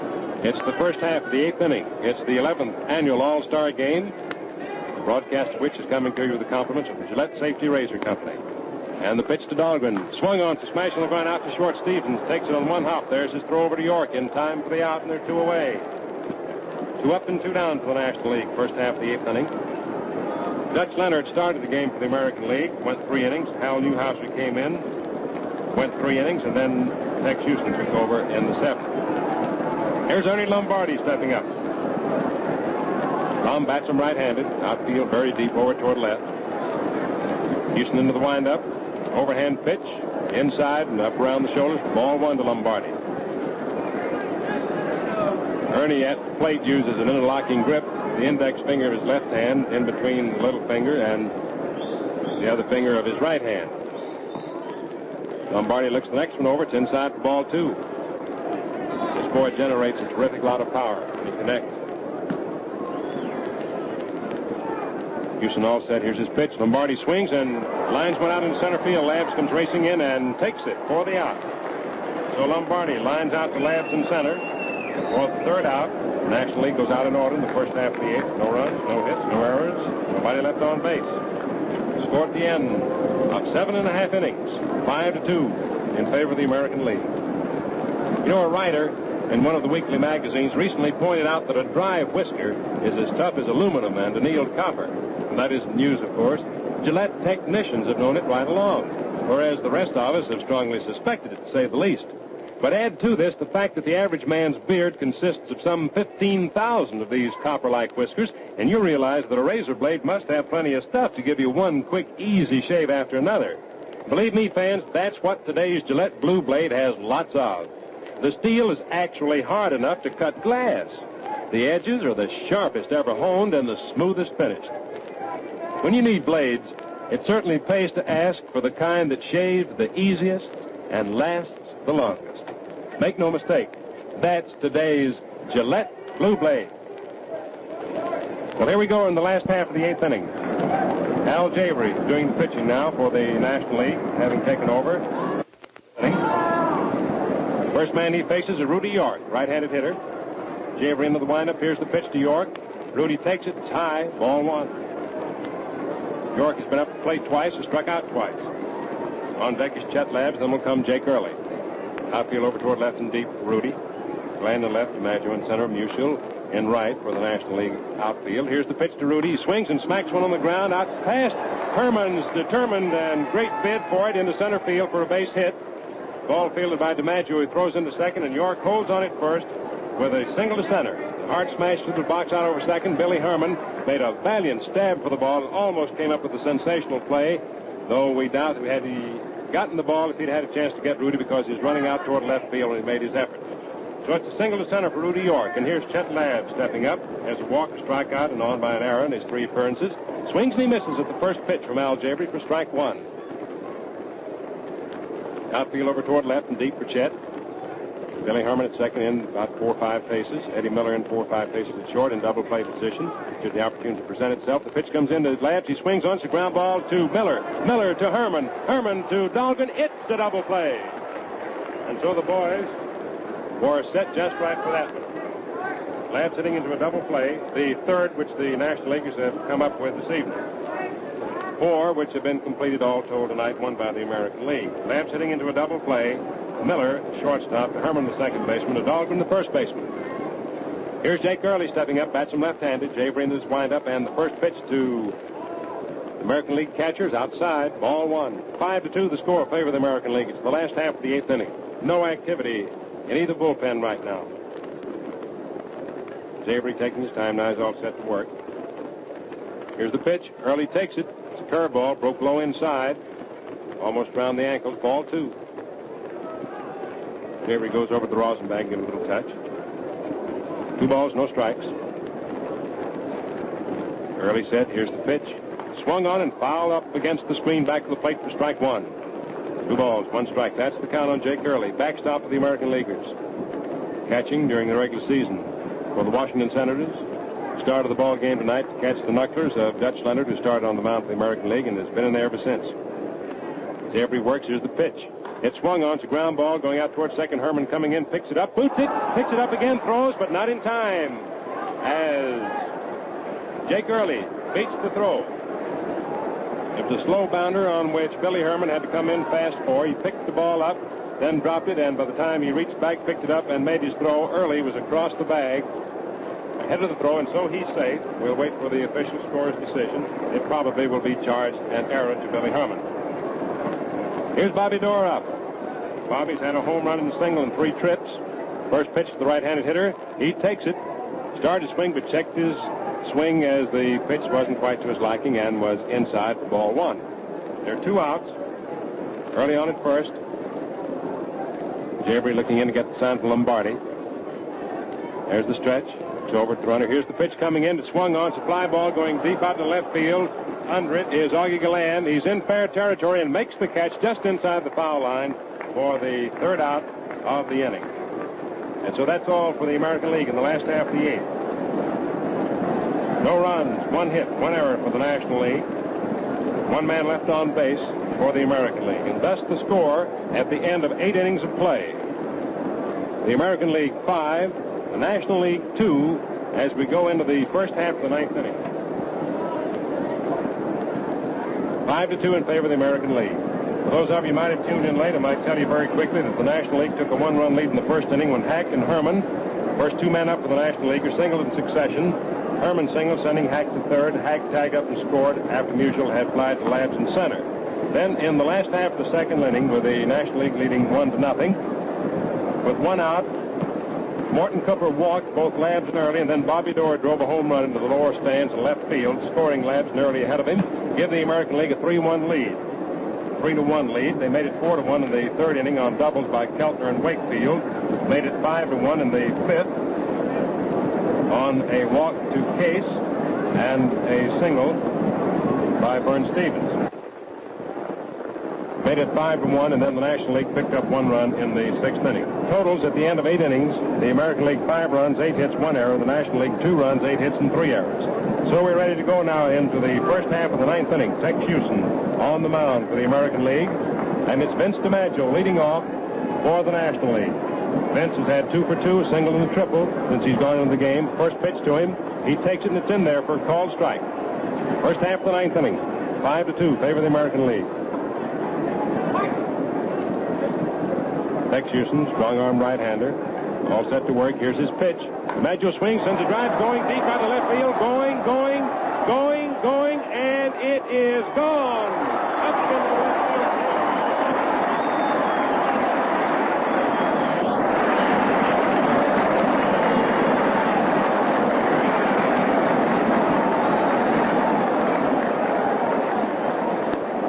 field. Vince DiMaggio, as if to say, well, if big brother Joe can't be here tonight, I'm going to make up, and little brother Dominic, both of whom are in the armed forces, I'm going to make up for them.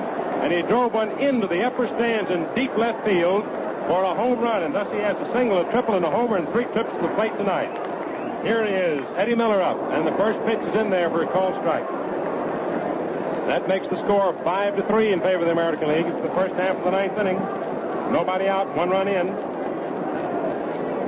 Eddie Miller, the batter. Tex Houston into the windup. Here's the pitch, and Eddie Miller takes it. Fastball inside. Ball 1. 1-1 the count. And that was what we might call and have often called, and really was, a prodigious clout. up into the upper deck in the left field stands, over toward left center. Eddie Miller swings and fouls the pitch off. Back to the plate, up against the screen for strike 2. 1 ball, 2 strikes to count on the National League shortstop. Outfield deep over toward left. Little action now in the National League bullpen. Left-hander throwing, Max Lanier of the Cardinals. Next pitch into Eddie Miller. Wide of the mark, ball 2, 2-2 the count. 2-2 the count on Eddie Miller. First half of the ninth inning, 5-3 now, favor of the American League. National League threatening in what may or may not be their last chance tonight. Here's the pitch. Miller swings and he misses for strike 3. That's the second strikeout chalked up by Tex Houston. Little activity in the American League bullpen. Jim Bagby of the Cleveland Indians, a right-hander, and Oscar Judd, a left-hander of the Boston Red Sox, are warming up. Pinch hitter now for the National Leaguers. Coming into bat for Al Jabry is Lonnie Fry of the Cincinnati Reds. Bats him left-handed. Tex Houston goes into his windup. Here's the pitch to Fry. Lonnie takes it to fastball just above the knees for a called strike. We're in the first half of the ninth inning. The score of the American League 5, the National League 3. 1 out, 1 run in by virtue of Vince DiMaggio's homer. Houston pitches to Lonnie Fry. Fry takes it, and it's in there for called strike 2. And Texas bearing down.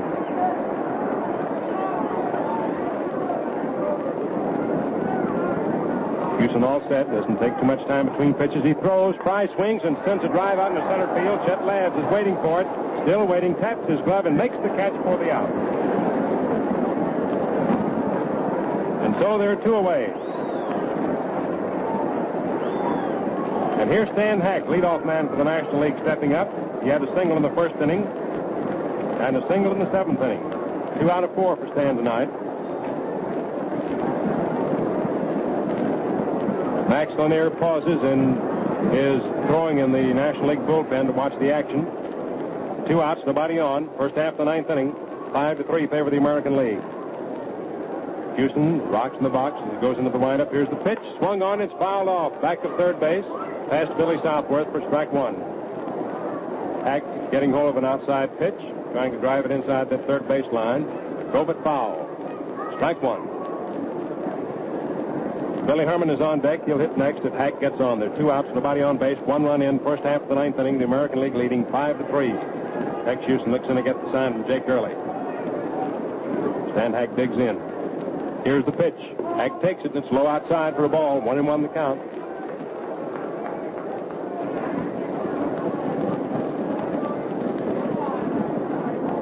Houston standing on the hill.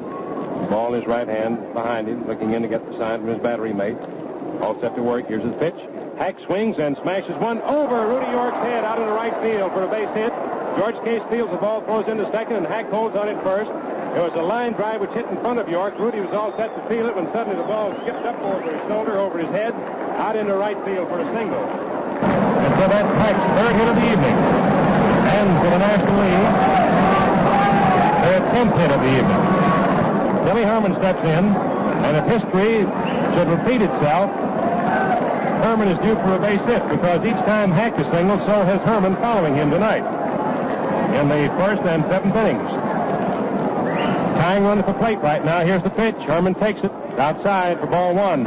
And with that base hit, Max Lanier goes back to warming up in the National League bullpen. 5-3 the score. Hack on it first. Herman batting. The pitch comes in. Billy swings his line drive out in the left field. Wakefield, Johnson rather, goes over and grabs it for the game-ending out. The ball game is over, and the American League wins it 5-3. We'll have the totals for you in a moment or so. In another moment, Bill Coram will take over the mic and give you the highlights of this evening's game as he saw them. But first, Bill, if you don't mind, let me add a postscript from Shaving Headquarters. Most of us men think that the hotter the weather, the faster whiskers grow, like corn does out in Iowa. Well, I guess there's a lot to that. But here's something I know for sure. No matter how fast your whiskers grow, nor how tough, when you shave with a Gillette Blue Blade, you get a swell lift. Yes, sir, I said lift. I talk about hot weather pickups that make a man feel as refreshed as he looks. Brother, you just can't beat the sort of shaves the Gillette Blue Blade gives you. Now, that's not hard to understand either. For without exception, no other blade in all the world is as sharp or smoothly finished. And if you're interested in economy, remember that the Gillette Blue Blade not only outperforms, but also far outlasts all other blades. Here are the totals on the game. For the American League, 5 runs, 8 hits, 1 error. For the National League, 3 runs, 10 hits, and 3 errors. Dutch Leonard, the starting pitcher for the American League, is the winner. The loser is Mort Cooper, who started for the National League. In addition to Dutch Leonard, who worked 3 innings, Hal Newhauser worked 3, so did Tex Houston. And for the National League, Mort Cooper, Johnny Vandermeer, Stuart Sewell, and Al Jabry. And now to step in and give you his always welcome, colorful, and analytical observations of tonight's game is our old sidekick. Many previous Gillette broadcasts, one of America's premier sports authorities and observers. Glad to have him with us again tonight, and always glad to say hello to Bill Corrigan. I'm glad to be here, too, Mel. I can tell you that because this was a great show and a great ball game. The National League tried to play Kitty Bar the Doerr here and couldn't quite pull it off because Bobby Doerr, Los Angeles, California, and the Boston Red Sox drove a home run into the lower pavilion of the left field stands in the second inning to win this ball game for the American League adventure. A strange angle to it, and one that's never happened before in any other All-Star game, was that the entire game was played without a single New York Yankee appearing in the American League lineup. As I say, that's never happened before, and the American League has almost always won on a home run. Not always, but I believe about 7 times out of the 8 games they have now won of the 11 played. Babe Ruth, the old guy who stood alone, started it off. Out there in Chicago, the first one with Mr. Connie Mack, the host here tonight for this game, the great old veteran, 80-year-old manager of the Athletics, was managing the American League, and Babe's home run was the deciding factor there in the first All-Star game. And tonight, it was Bobby Doerr with 2 men on base. Cooper had put him there by a walk. I think sometime the National League will get around to the fact that Mort Cooper doesn't go very good against the American League. He didn't in the All-Star game last year when he was the losing pitcher, and he certainly didn't tonight when he had a flurry of wildness before that home run that really settled the ball game before it was fairly started. Vandermeer came on, double no-hit Johnny, and pitched beautiful ball to tie old long pants Carl Hubbell's record for 11 strikeouts, which is the record for All-Star games, 6 of which he got tonight and 5 of which he had before. He's also been the winning pitcher in one of the 3 games that the National League has won. Unless I'm in error, that's the one in Cincinnati. Vandy started that and won it. And he holds this record and has always pitched beautiful ball as he did tonight, which is a paradox because Vandermeer in his own league, of course, doesn't rate up, at least in the statistics, with Cooper. I have a funny little angle on that might interest you, certainly will interest fishermen. Every time that Vandy goes fishing, he comes back and pitches great baseball. And yesterday, being a day off, he went over to New Jersey where he lives and went fishing, just as he'd done before he pitched his second no-hit and no-run game over in Brooklyn in a night game. He's always particularly effective against under the lights, and it seems that when he goes fishing, it's a great omen for him. But, of course, it didn't help the National League any tonight because he started after the ball game was already lost. Cooper had one little slight alibi, which I don't know whether Red and Mel have told you about or even know. Gary Schumacher just told me because he happened to be with him this afternoon. He was lighting a cigarette last night, and the match flared up as they sometimes do and left a little blister on his pitching hand, and perhaps that had something to do with his effectiveness of his curve, because Gary said that Mort thought that it might possibly be that if he had to use too many curveballs, that might break open. Whether it did or not, we can't tell from up here, but he was not an effective pitcher tonight. Doerr's homer and single made him the outstanding hitter, I believe, for the American League, and Stanley Hack got 3 hits and scored one of the National League's 3 runs, and Vince DiMaggio nobly upholding the honor of the DiMaggios with Joe in the Army and Dom down in the Navy at Norfolk, got 3 hits and scored the other 2, the last being his 9th inning home run, which just kept the Bucks alive a little bit longer because I repeat that the ball game practically was over to all intents and purposes after Musial made that despairing snatch up the left field stand to try to pull Doerr's home run back, and you can't pull them back once they're in there. That settled the ball game, though the National League battled along valiantly, using player after player, all the big hitters. Mel Ott coming in for his 10th All-Star game, one of the 2 players to do that, struck out, and Billy Herman had a very bad night of field with 2 errors, very unusual for him, but he also got a couple of hits to make him the leading hitter in this all-star game. He was hitting .440 up to the night, and with 2 tonight, of course, he leads everybody else because he's had more chances. I repeat that Bill Dickey, who was expected to get in this game, being a Yankee, couldn't have got in since no Yankees did, and the fellows who played tonight played the McCarthy formula. Joe McCarthy goes to win these ball games. He made one little change in his ball club, and that's when he put Bob Johnson into left field to give a little more fielding strength out there in place of Dick Wakefield, the great kid from Detroit and Chicago, a member of the Tigers, because Joe really goes, as we said over the air last night in talking to him, all out to win these games.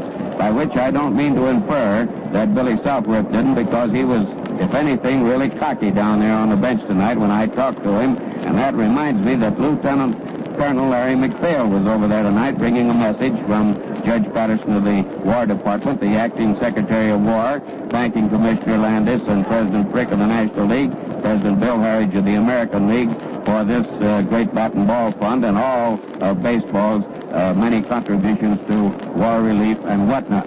And that reminds me that the receipts tonight were $65,174, which with the radio rights makes approximately $90,000 that goes into this baseball kit fund. It's not exactly bat and ball fund because they have catcher's masks and protectors and shin guards and everything else.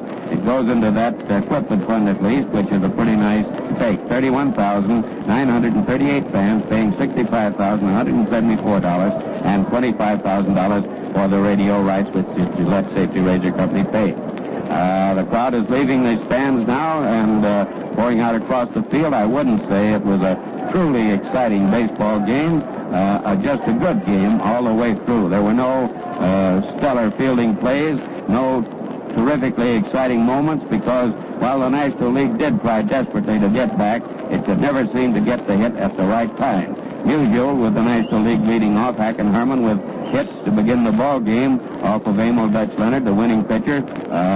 Couldn't deliver when the hit might have at least offset Doerr's home run and put the senior circuit away to a flying start. Later along, Musial drove a beautiful double over third base, which, had it come in that spot, would have helped a lot. And he got a chance again with 2 men on and couldn't deliver, so his good hit of the game came at exactly the wrong time for the Southwest crew. It was a grand show, perfectly played in every way. I don't mean in the sense that there were no errors, because there were, 1 for the American League and 3 for the National, 2 of those going to Herman and the other to Hack. But it was, there was no squawking or quarreling about it. It was a clean ball game and as good a one as you would want to see without, I repeat, any great number of thrills. So that's the story, fans, and there isn't any more. Smooth sailing, smooth shaving, and good night from your host, the Gillette Safety Razor Company, Red Barber, Mel Allen, and yours truly, Bill Coral.